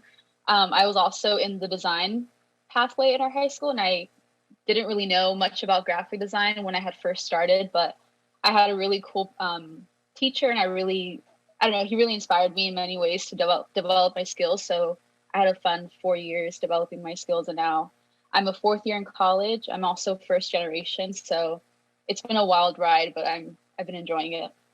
What I love about what you just shared too is that teachers can have such a profound influence on the trajectory of our life. And you had a good teacher that saw a spark in you, and you discovered things about you that you may not have known about. So can you tell me about your particular journey? You said you're first generation, like Daniel is as well, to becoming that graphic designer, deciding this is what I want to be. I actually had a rough first year of college. I originally was majoring in business and entrepreneurship, just because that was kind of the major that my parents wanted me to follow. And I kind of had this crisis of, do I want to follow my own dreams or do I want to follow my parents? And so I was a business major, and then I was a environmental studies major. And then I finally talked to my advisor, and I had told her that I had gone to study graphic design in high school, and she kind of pushed me to believe in myself and take that leap of faith. So I started a little bit late in my college career, but I've been really enjoying it, and that's something that I want to keep doing for my career after I graduate. And your passion, you may have seen Jim Carrey gave a commencement speech once, and he said something like his father took the safe route to be an accountant or whatever, and then he lost his job. He says, Jim Carrey said, I think you're kind of embodying this philosophy too. Hey, if I'm going to take a chance on anything, why not take a chance on myself and what I'm passionate about, right? So, all right, now we are almost a year into COVID, as you know, and we're hopefully about to emerge. So same question as I posed to Daniel, what does a day in the life for you, Valerie, look like as a graphic design student? So I've been better at managing my time, but I usually start off by waking up, and I tend to wake up a little bit earlier before class just to finalize my assignments and just prepare for the day. I just hop on Zoom, and if it's a critique day, we work on critiques, or I just work on my projects, and I have breaks here and there. But for the most part, I have a pretty strict schedule with my classes because they're studio classes. So I have a long time to spend in them. So I kind of have adjusted to my workflow and doing things that way. Got it. And disciplining yourself during a pandemic, I'm sure, is difficult, as it has been for so many students. So I bet it's quite an interesting time for you, to say the least. So let's take a look at some of your work, some of your graphic designs in this short video. Hi, my name is Valerie Bravo. I'm a graphic designer, and this is my artist showcase. I feel like I've always been an artist ever since I was a kid. I think in the most recent years, when I graduated high school and I moved to a new city, was when I finally was able to be more creative and allow myself to have more of a sense of freedom when it came to creating art. I've always liked drawing and painting and fashion and rearranging my room and making it my sanctuary. I would say that in the most recent years, when I graduated high school and I moved to a new city, was when I was able to actually become an artist and truly believe that I was one. I gave myself that freedom to create and have that creative outlet that I didn't have growing up. I think the main reason why I got into art was because I needed an outlet to express my emotions and let my feelings out. I don't tend to be the most talkative person when it comes to my thoughts and how I feel on the inside, so creating art was a way for me to express those inner thoughts that I had that I didn't have anyone to tell about. It was a way for me to be myself without any judgment from the people in my life. It also gave me a time to reflect and create things that I wasn't creating before, and it was cathartic. It just feels like your own little world, and I really like that feeling. A typical day consists of me logging into Zoom and going to class, and usually, depending if it's a critique day or if it's a work day, it really just depends on the day. But recently we've been doing a lot of projects, so it's been mostly critiques and working on our stuff and going to office hours and getting feedback from our classmates, and then just developing our ideas as we go. The pandemic has affected the way I do graphic design in many ways.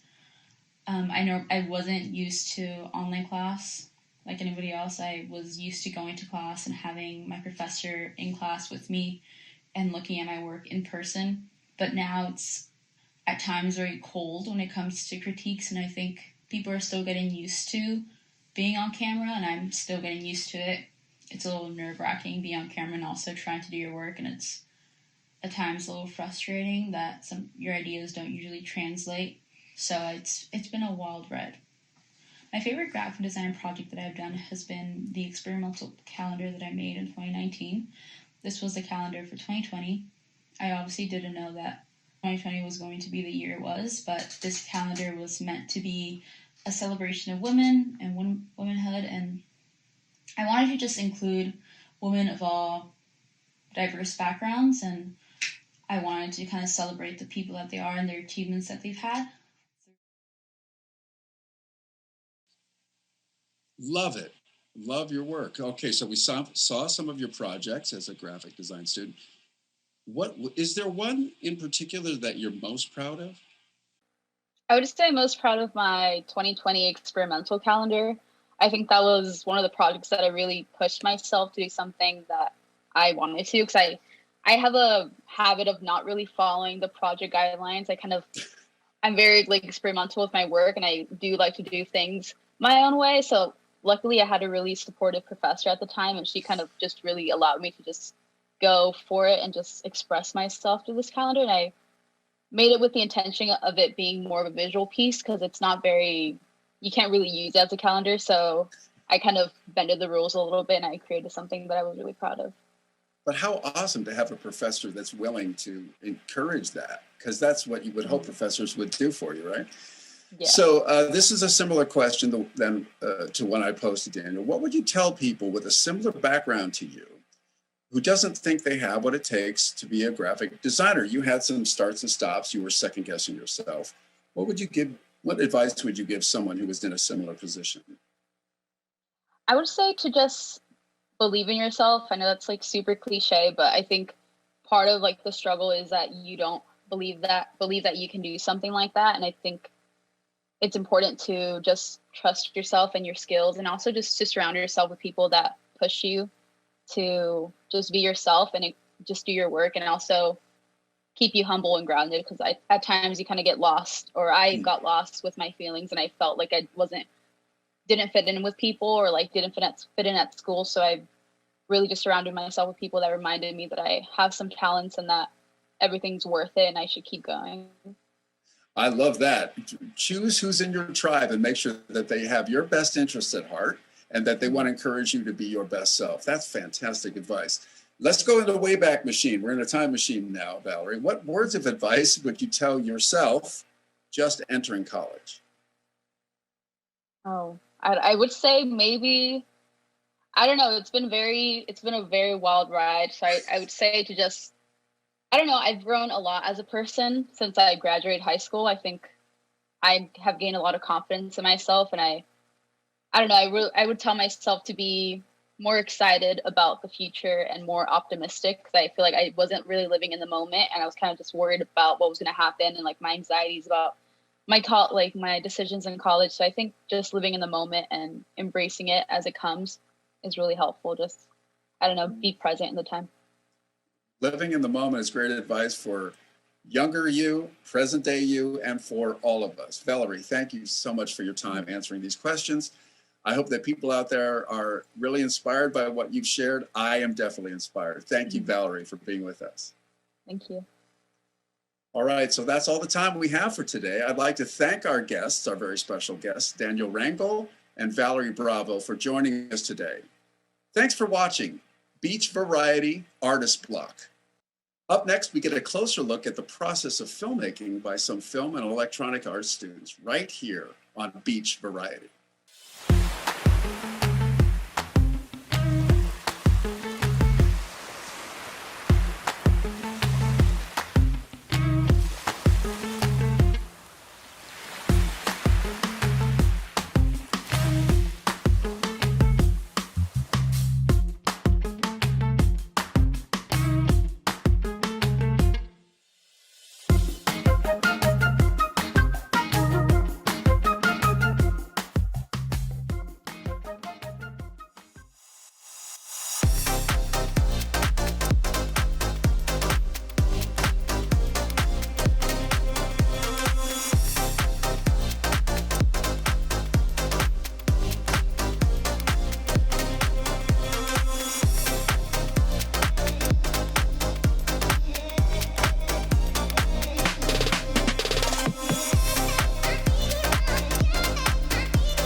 right, so welcome to Beach Variety Start to Finish, where we discuss the filmmaking process from the idea to the final product and everything in between. So joining me today is student filmmaker Ben Van der Meer. Hang on one second, Ben. Thank you, first of all, for being with us here today. And so let's talk about one of your recent projects, Saccharine Gut Punch, which I love the title of, just from the get-go. Well done. So first, tell us about the production group that you collaborated with to make this project. So I worked with a production group called 178 Blank that I met online actually a couple of months ago at the start of August, I think. And they're great. They're a Bay Area. I'm from the Bay. They are also from the Bay. They're all collegiate students. I met them on TikTok of all places, just because they were like looking for like, hey, do you like making movies? We like making movies, and so I decided to give them a call, and I sent them some of my stuff, and they really liked it, and so I got to bring a couple of my friends along, and yeah, we've just been making stuff ever since. They're really cool. You know, yeah, with the pandemic and everything, people are connecting any which way they can. I love that. Exactly. Story, right? Exactly. Yeah. No. Right. So what was your, go ahead. I'm sorry if I cut you off. No. Keep going. No, it's totally all right. What was your initial vision for this short, and how did your initial vision differ from your final product? I mean, what changes had to be made? That's a very good question. Because I'm not used to working with other people. I'm very when I film things here, it's usually me and like I have like 3 or 4 other friends that I'll make stuff with. And so working with like a large group like this was very new to me. It was very new to be able to have people say, "Oh no, you don't do that," and I'm like, "Oh, I don't." Oh, okay. Which was cool, and I liked it. But I also was kind of there was also a lot of stuff that I did have to do or that I had never done before. Like I had to get in contact with a lot of specifically like locations, and I'd never done that before. We had 3 locations back out on us and we were like, so I was like, I was freaking out. It wasn't a fun couple of weeks leading up to that, but we got it done, and I'm really happy with how it turned out. Sometimes by necessity, you have to get super creative and pivot, and sometimes you'll just discover what you never knew you could do. Yeah, exactly. Right? Yeah. All right, so let's take a quick look, if we may, at an excerpt from Saccharine Gut Punch. You slept with Mitchell? What? No. Because you can tell me, but I'm not gonna lie, that's a little weird. No, that's not Not because of the gay theme, but because I'm pretty sure he's been pissing in mason jars ever since the toilet bowl broke. No, I'm talking about Kelsey. I slept with Kelsey. Chelsea's not my boss. Well, I meant in like a musical sense, because she's the boss of your band. But where the hell is this coming from? I mean, Kelsey's our lead vocalist, not my boss. Listen, man, just let's forget about all this. It was one time, and I just wanted to let you know firsthand, because you tend to kind of react to some of this stuff. What? Did Kelsey say that she was our boss? Da da da da. Da, da. Is Kelsey is not our boss. Exactly. That was the one line that I got where I was like, that's where we're going to start. And then I wrote from there. You know what? Would you say this is true? This is not my prepared questions, but I heard, I think it was Spielberg or something saying, once you cast the film well, that's like 90% of the hard work. Would you say that's true? I would 100% say that's true. Yeah, because I wrote this pretty fast based off of like that kind of like hook of like them getting mad for completely different reasons. So I don't know why, but that always makes me laugh a lot. And I wasn't sure. I really wasn't sure about it, and I knew that they were like gonna find some really cool people for it. But once we found them and we got them in the same room, I was like, oh, this is good. We're gonna do something fun. That's awesome. Now, what would you say, and I'm sure, like you were describing, you had a few locations drop out. What would you say was the most difficult part of creating this short? The pre-production was really hard because I haven't done anything remotely yet. I hadn't really done anything, during COVID to really shoot with people, and it was a hassle.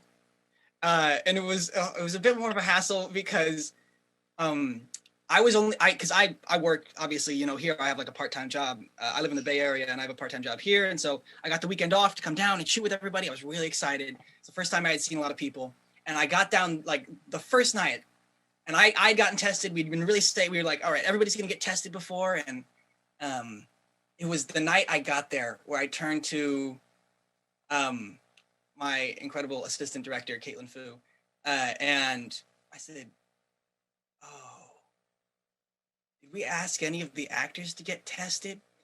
And they were like, "Oh no, I don't." And I was literally like, "Oh, I didn't." And then it was like the who's flying this plane thing of like everyone looking at each other like, "Well, I didn't. Did you?" And so yeah, we found out we'd never asked. No one explicitly asked, "Hey, could you get tested?" So we had to the day of be like, "Go here, figure this out." But they were amazing. They were so good with it, and I'm really happy to be working with them.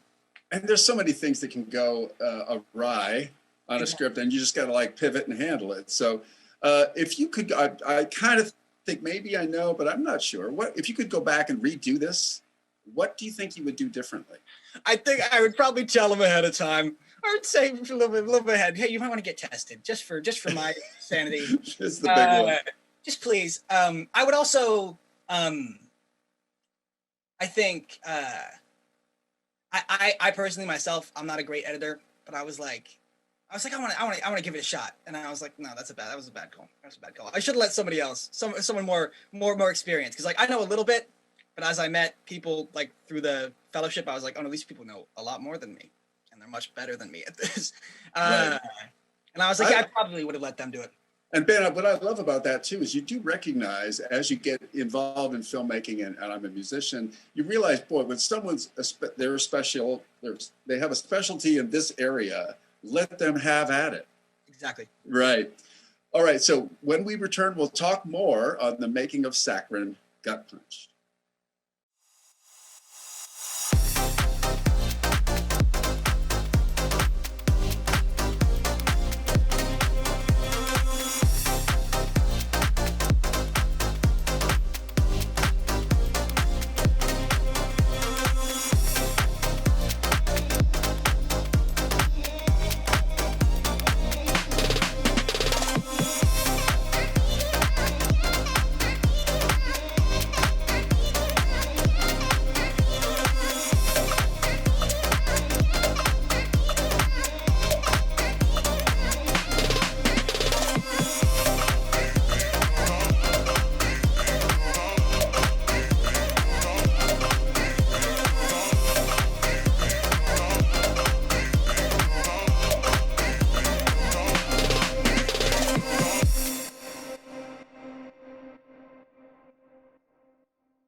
All right, so welcome back to Start to Finish. Ben and I are having some conversations. See, we're going to go on all night. No, we won't, but we're going to go on for a little longer. So, yeah. All right, so Ben, have you always had an interest in writing and directing? Where did this start? I've always had an interest in writing. That's always been, I think, my primary interest. I started out, I was really into reading as a kid, and I think as a lot of kids who start out as readers, kind of know, you go from that to writing because you're like, I've read enough of this I can do it on my own. Or like you read something and you're like, I can do this better. It's that whole kind of concept. Very, very egocentric, 6-year-old, like I can do this one. But I only started doing like film stuff in junior high. I took a couple like digital media classes. I really liked it. I've always liked like acting and stuff like that. And I found out that was kind of the only like there's like, plays and theater and such, but that was the only thing that really went with my other interest in like, meeting with people and like editing or, like the technology aspect of it. I always thought all of that was really cool. Right. And so it seems like, as you were a voracious reader, and so you got this idea of, oh, these are good stories. You're internalizing all that. And then now you said, I know how to tell a good story. Yeah, exactly. So when you completed Saccharine, Gut Punch, what kind of a response did it receive from viewers? It's interesting. I think it got a pretty positive response. When I when we put it out, they have a pretty like actual like fan base of people who watch their content at 178, which is kind of cool. I've never had anything like that before where, you know, there were people like waiting to see new stuff. It's not like a lot of people, but it's, you know, it's people. Right. And that's so cool. And I remember thinking, I don't know, is this going to go over well? And then it did go out and they were like, this is really fun. This feels a lot, it felt different than I think a lot of what the other stuff that they were putting out was, which was a lot more like very like serious kind of like pieces. Oh. And I kind of, my friends and I just kind of came in and stunk up the place with our dumb raunchy stuff. I remember distinctly thinking there was one comment where it was like, this feels like it's part of a bigger thing, like a series or like a bigger thing. And I was like, that's awesome. That's what I'm going for. There you go. Really? So is this going to turn into a series of sorts? Yeah, kind of. We mapped it out. I originally planned it as like, I like the characters. As soon as we, like you said, like as soon as we cast it, I was like, oh, I really like these actors. I really like these people. We have one more that we haven't released yet, and that one's going to be really fun. But after that, we were talking about, I'm writing a whole thing. I've written out a whole like movie, and that was really fun with these people. And so we're talking about the possibility of like shooting this like movie with these actors over the summer, and it's really cool. Oh, that would be so exciting. I know, it'd be really cool. Right. Hopefully everything opens up and you don't have to worry about, everyone get your vaccines. Exactly. That's as soon as we can do that, it's like, bam. Right. All right. So you've kind of answered this already, but I wanted to ask this specifically, the benefits of working with a production group versus working independently. I mean, what are some of the things I think you were articulating it some of it, but like stuff that you would normally be able to accomplish just on your own? What might some of those things be? I would say you're able to accomplish a lot more. You're able to use a lot of the communication skills that you kind of build with like small groups than you do in like big groups. So if you're in like a large group and you're able to say like, oh, I want to get this shot and get this shot, then, you know, there are people with that task who, you know, aren't necessarily preoccupied with other things, and they can say, all right, yeah, I can do that. Yeah, no problem. And it makes the kind of deviation of tasks a lot easier. It makes the whole machine run a lot smoother.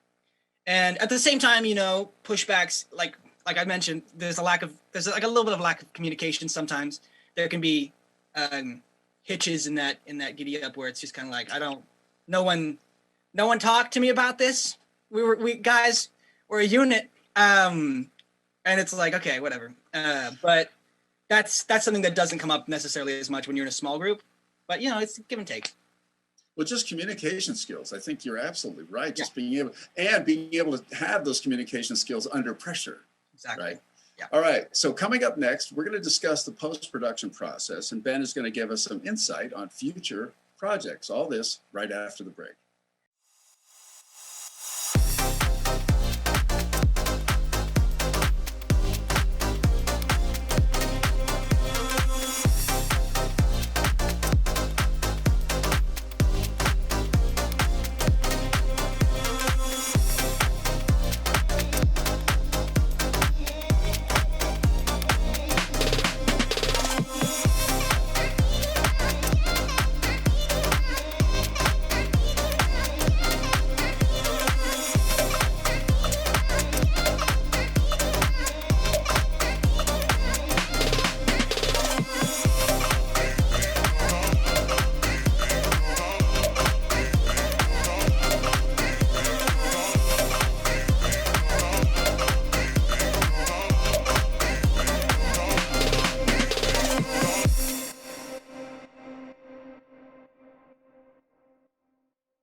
There is something to be learned from every project, right, that you make.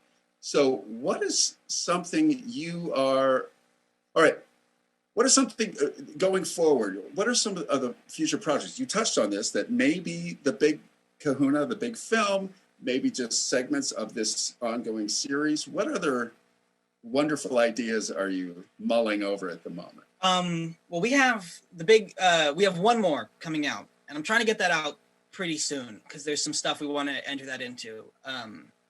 But yeah, the big one that we're working on is it's like a feature length project. That would be really exciting if so, with all of these characters and with a lot of the other characters from this like kind of production companies, like little like in-house universe. It's kind of gonna be a fun little like crossover thing where we get to delve into the world where these characters all kind of live.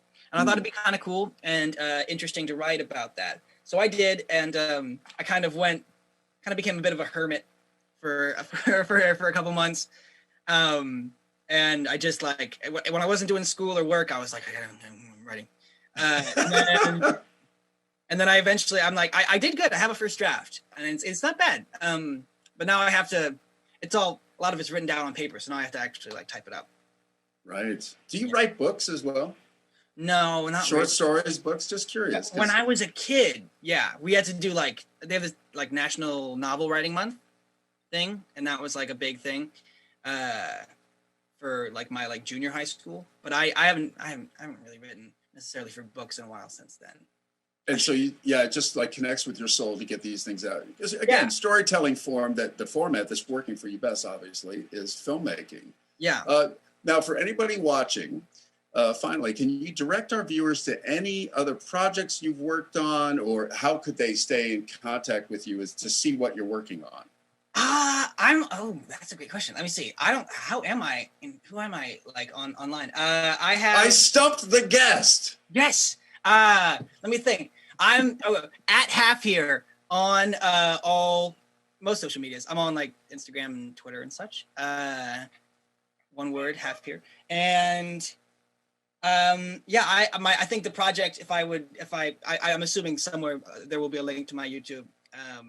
But the project I'm probably most proud of, other than these two, the ones coming out very soon and Gut Punch. I made a Western that was pretty fun. I made that with my friends over the summer, like a little short ditty. Was there like ketchup packs, or what did you use? It was I wish. Oh man, no, but we were using a bunch of clothes, and I was like, I don't want to mess these clothes up. I can't. This is my mom's jacket, guys. I can't mess this up. Right.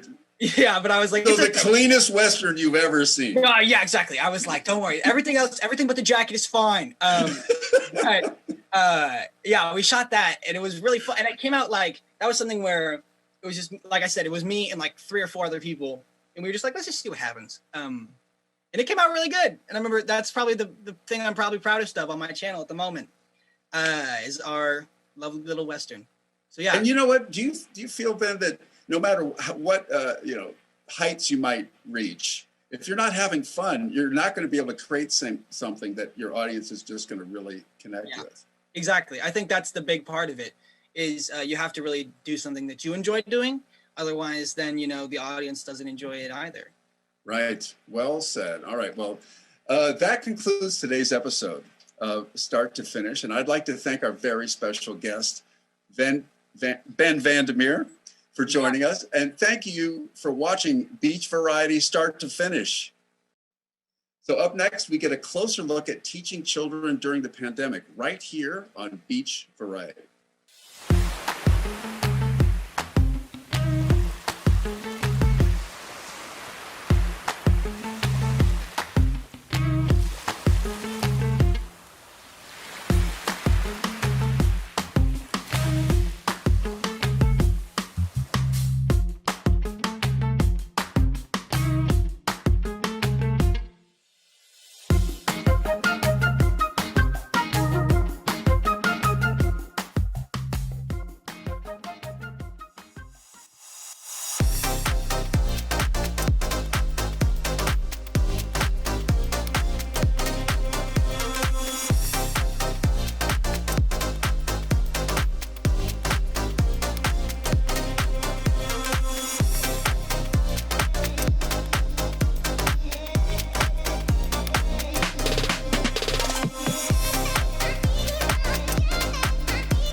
Welcome back to Beach Variety New School.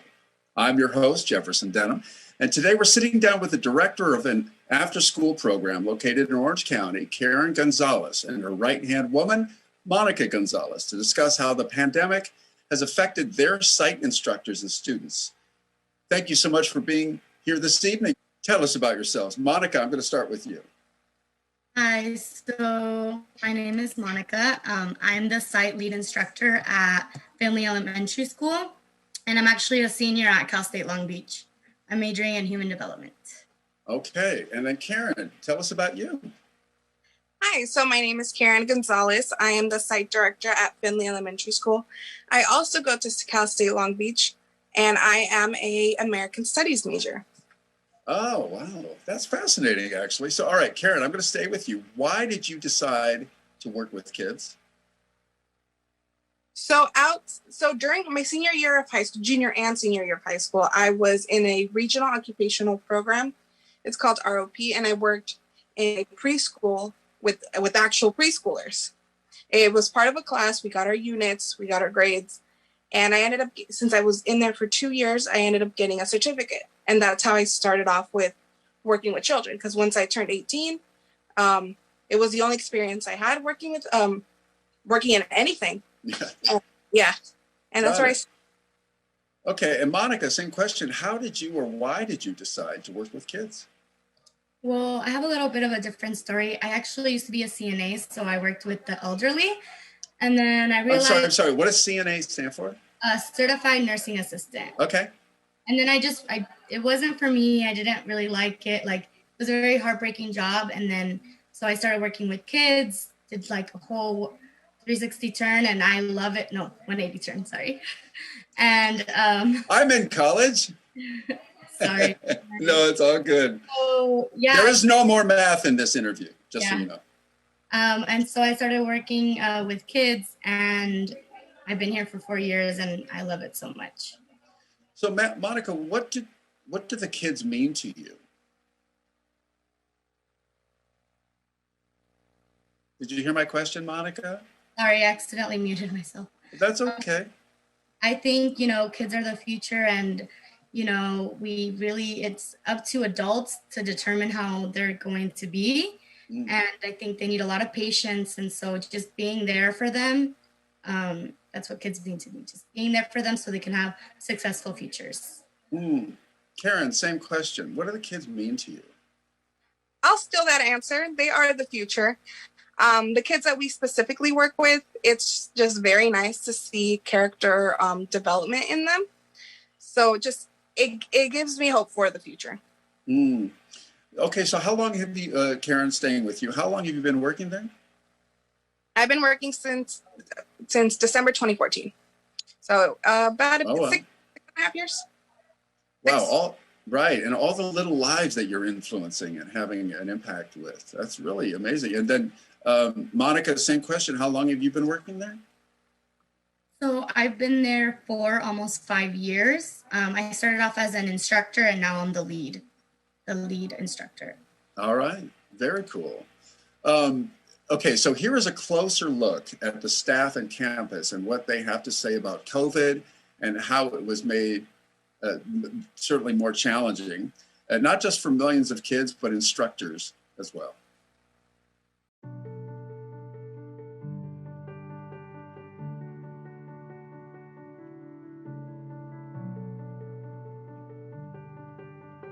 So it's kind of hard to have them separated because they're trying to build like friendships and relationships because they need to learn how to communicate with just interactions with each other, and it's very hard telling them, oh, you need to be 6 feet apart because of safety. Hi, my name is Joseph Nguyen. I work at Finley Elementary School.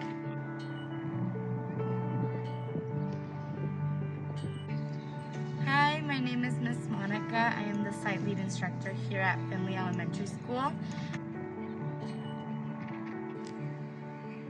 Hi, my name is Jackie. I am a site instructor for Finley Pride, and it is a school here in Southern California.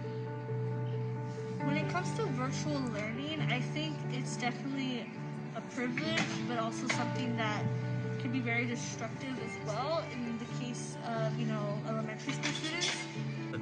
Like before, it was all virtual, and it's kind of hard to like help them virtually because you can't really read their emotions or know what they're feeling or if they're like really struggling unless they speak out, and that's kind of hard virtually. But in person, you can actually tell if they need help with their works or assignments.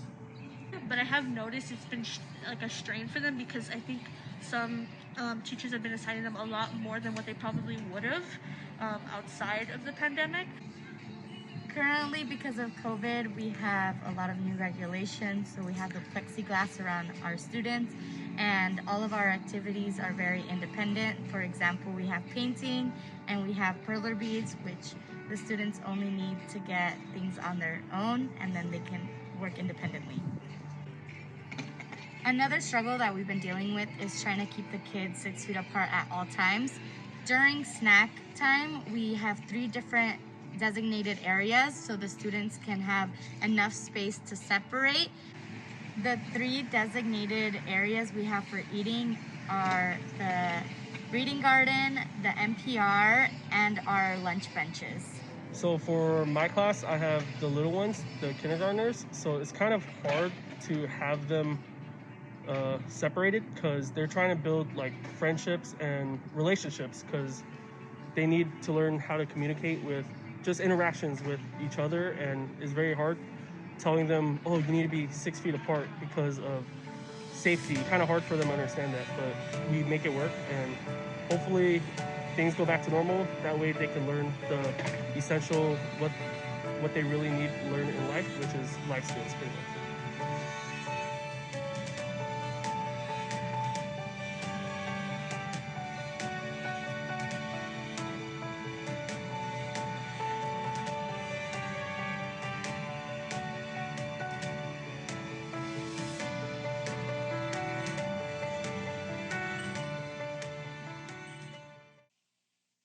Wow. Karen, Monica, on behalf of parents everywhere, can I just say thank you so much for what you guys are doing. As I was saying earlier, it's challenging enough even when there isn't a pandemic. And for all the reasons that was articulated in that video, thank you for being heroes, really. The many challenges that there's some alluded to there, but could you tell us a little bit more, just so everybody can see what you have to do, what you're trying to get accomplished, and with all the things, the obstacles that you have to deal with. So Karen, starting with you, what are some of those challenges that have arisen? So it's a very different job now, COVID wise. Pre-COVID, I was only running an after school program.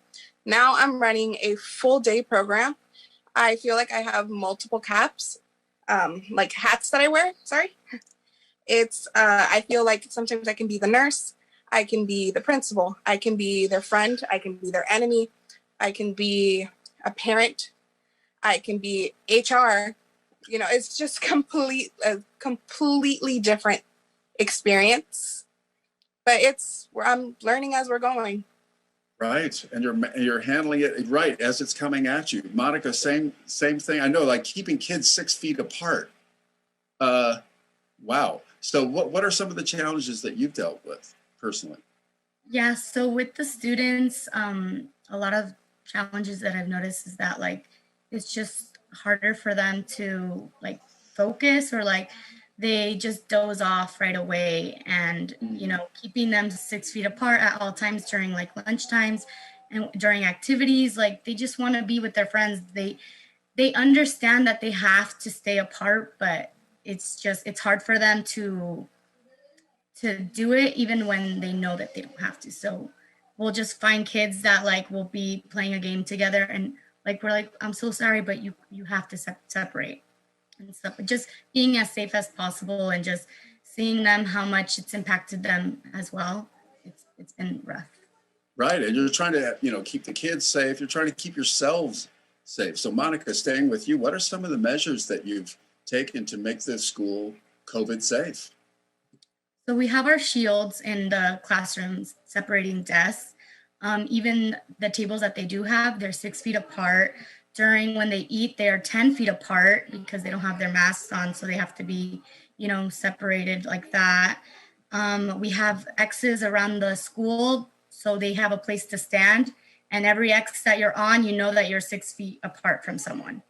And just like little details like that. We have sinks inside the classroom, portable sinks, just so they could always be washing their hands, taking temperature, hand sanitizer everywhere, just making sure everything is safe and clean. Karen, what activities do you have for the kids? I guess for both of you, but I'll start with you, Karen. What activities do you have for the kids? Definitely none of the activities that we played before. It's crazy to think just how different times are now. A lot of activities that we do are mainly outdoor. We've done a lot of chalk activities, art competitions on the floor. Kicking a soccer ball is our new game instead of soccer, so they stay in one place and just kick the ball back and forth. We recently, after a full year, just came back to the playground. I know, and the kids are loving it, but it's very difficult to keep them 6 feet apart. That we need to start taking turns. So it's not the same. Wow. And so Monica, same deal. Like, what activities do you feel like you've been able to accomplish? A lot of painting, a lot of individual activities. I remember we would always do like collaborative work where we all had that same like piece of paper and we would all add things, or we'd be drawing on the same thing, like, getting all of like our hands mixed together. And now it's just everyone in their own desk. For indoor activities, or when we're outside, it's like you have chalk, so you only have your one piece of chalk 6 feet apart from your friends, stuff like that. Wow. Just very distant activities, different. If we're gonna play rock, paper, scissors, okay, 6 feet apart, but it's different. Wow. Okay, so we have to head to a quick break right now, but when we come back, we will continue our conversation with Karen and Monica about how the kids have been affected, as well as the kids themselves. So we'll be right back.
All right, so welcome back.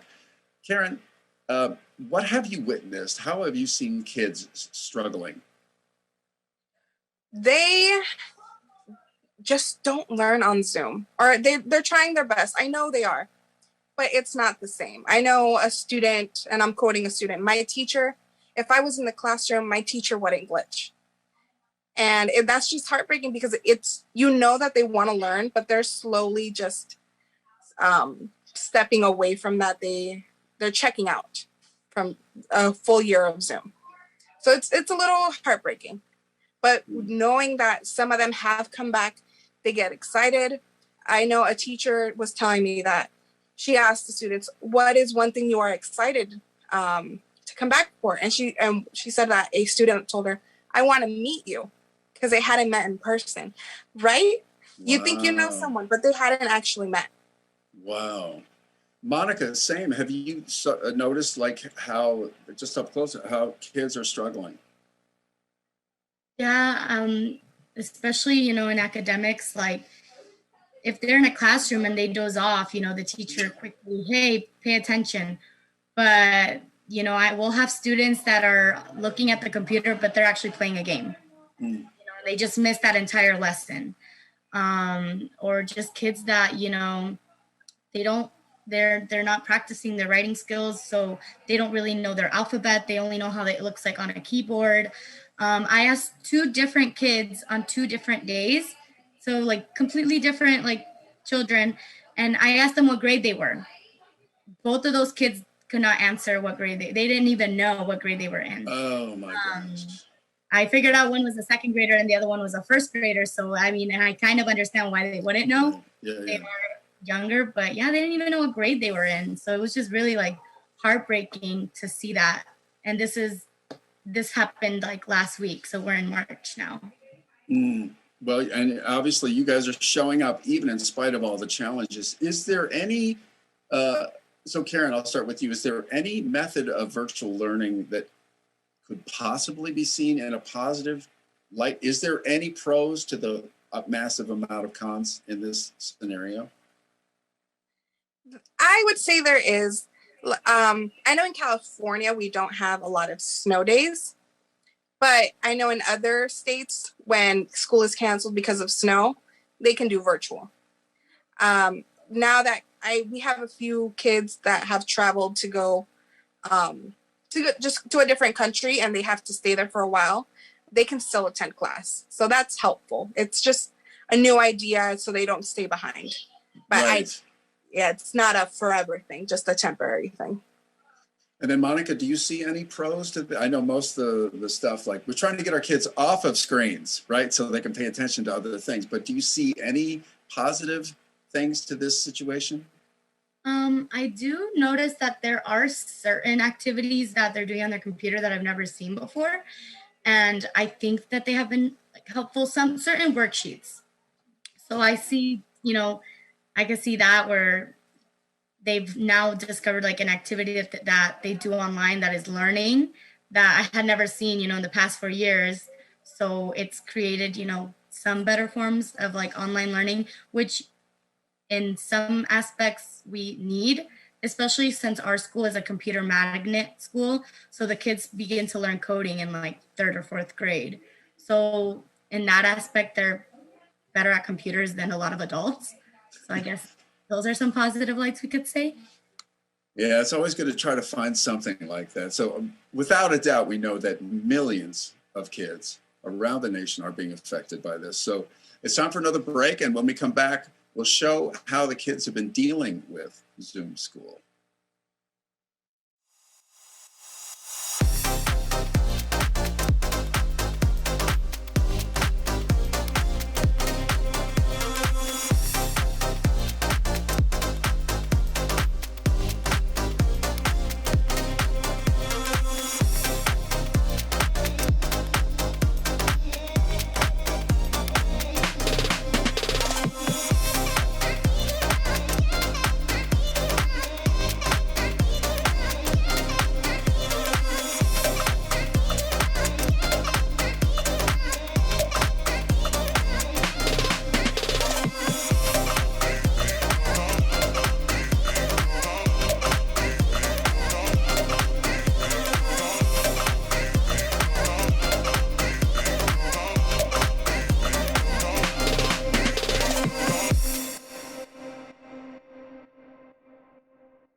Welcome back. All right, so here, let's take a look at how the kids have been dealing with virtual learning.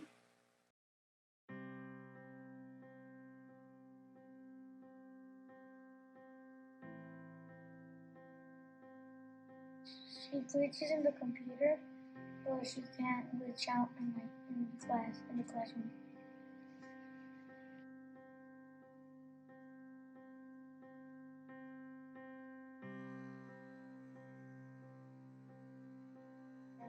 I don't really know what to do.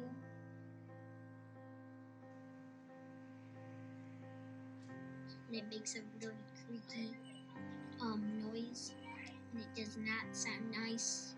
And when you're in the classroom, you don't have a computer, you don't have to talk on Zoom, you just say it.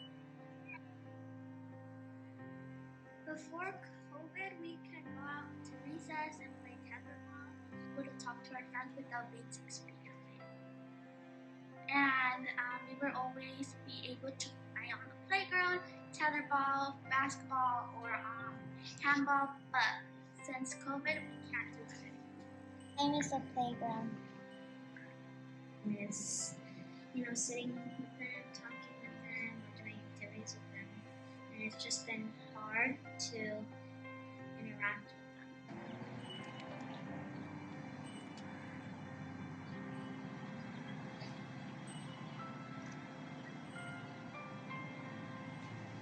I would try to make friends, but it's harder making friends with the computer.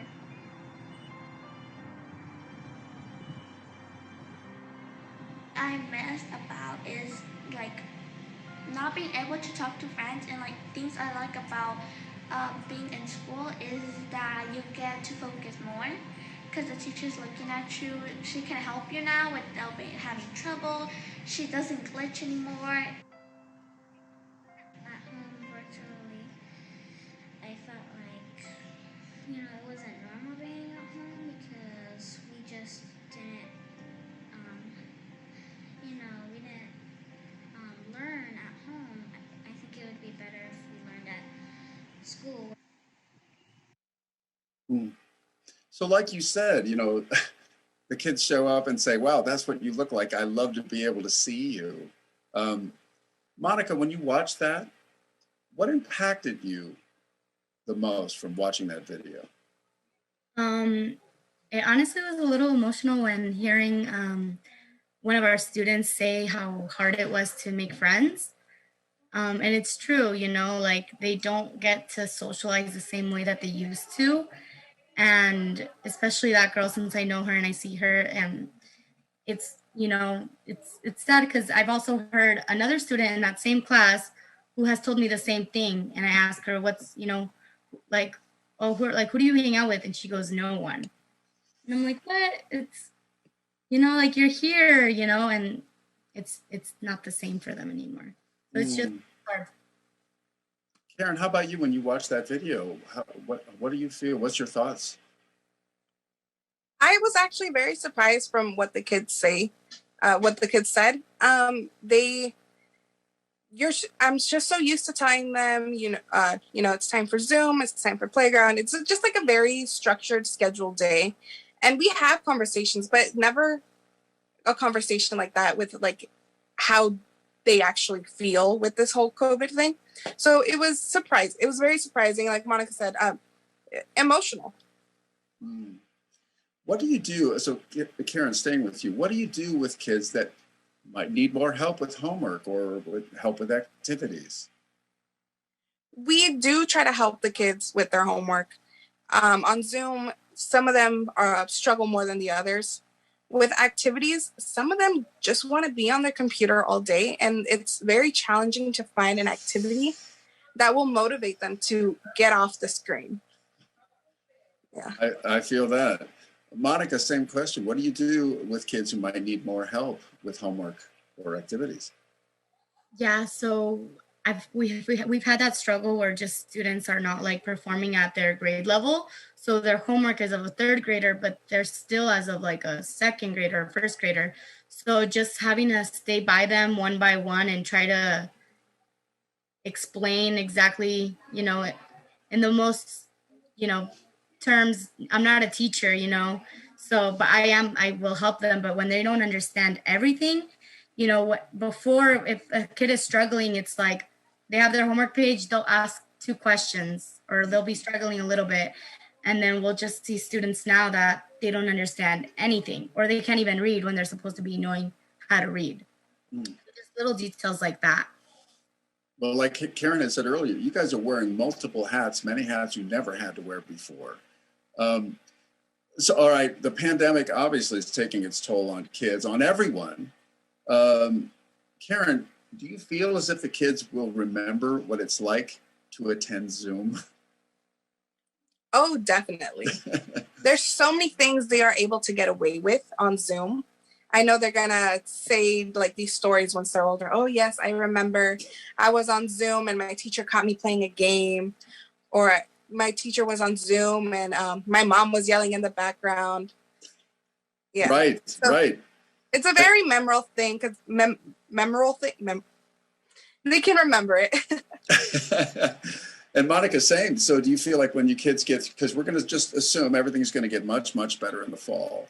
Are they going to look back at this and remember the details of it? Or are they just going to go, boy, am I glad that's over? What do you think? I think the older ones, like when I say older, I mean like 3rd or 4th grade, 2nd grade as well, will remember it clearly. I think the younger ones, especially like the kindergarten, preschool, TK kids, they'll probably remember it, but very vaguely because they still don't know what school is. Like the older kids are like, oh, I remember when we would do this. I remember when we would do that. Like things are so different. And the younger kids, like they're 5 and 6, like they still, wearing a mask is their normal and they still don't understand how it is when it's not. So I think with that, we'll see how it is for them. Right. Well, thank you for wearing all the hats that you wear. You guys are so amazing. And so thank you for the hard work you put in. Again, I will say from my perspective, from my heart to yours, and from all the parents from that school and all the parents with kids in school now, thank you for being so really courageous in the face of just incredible odds. So, and thank you, Karen and Monica, for being with us today. Thank you so much for having us. For having us. You bet. All right, well, that's all the time we have for today. I want to give thanks once again to our very special guests, Karen Gonzalez and Monica Gonzalez, for joining us this evening. And thank you for watching Beach Variety New School. So thanks for watching our new special Beach Variety, brought to you by the broadcast production students at Cal State Long Beach. We'd like to once again thank all of our guests for joining us today. And I hope you have had some fun and learned something along the way. I know I have. So have a great night, and we'll look forward to seeing you next time.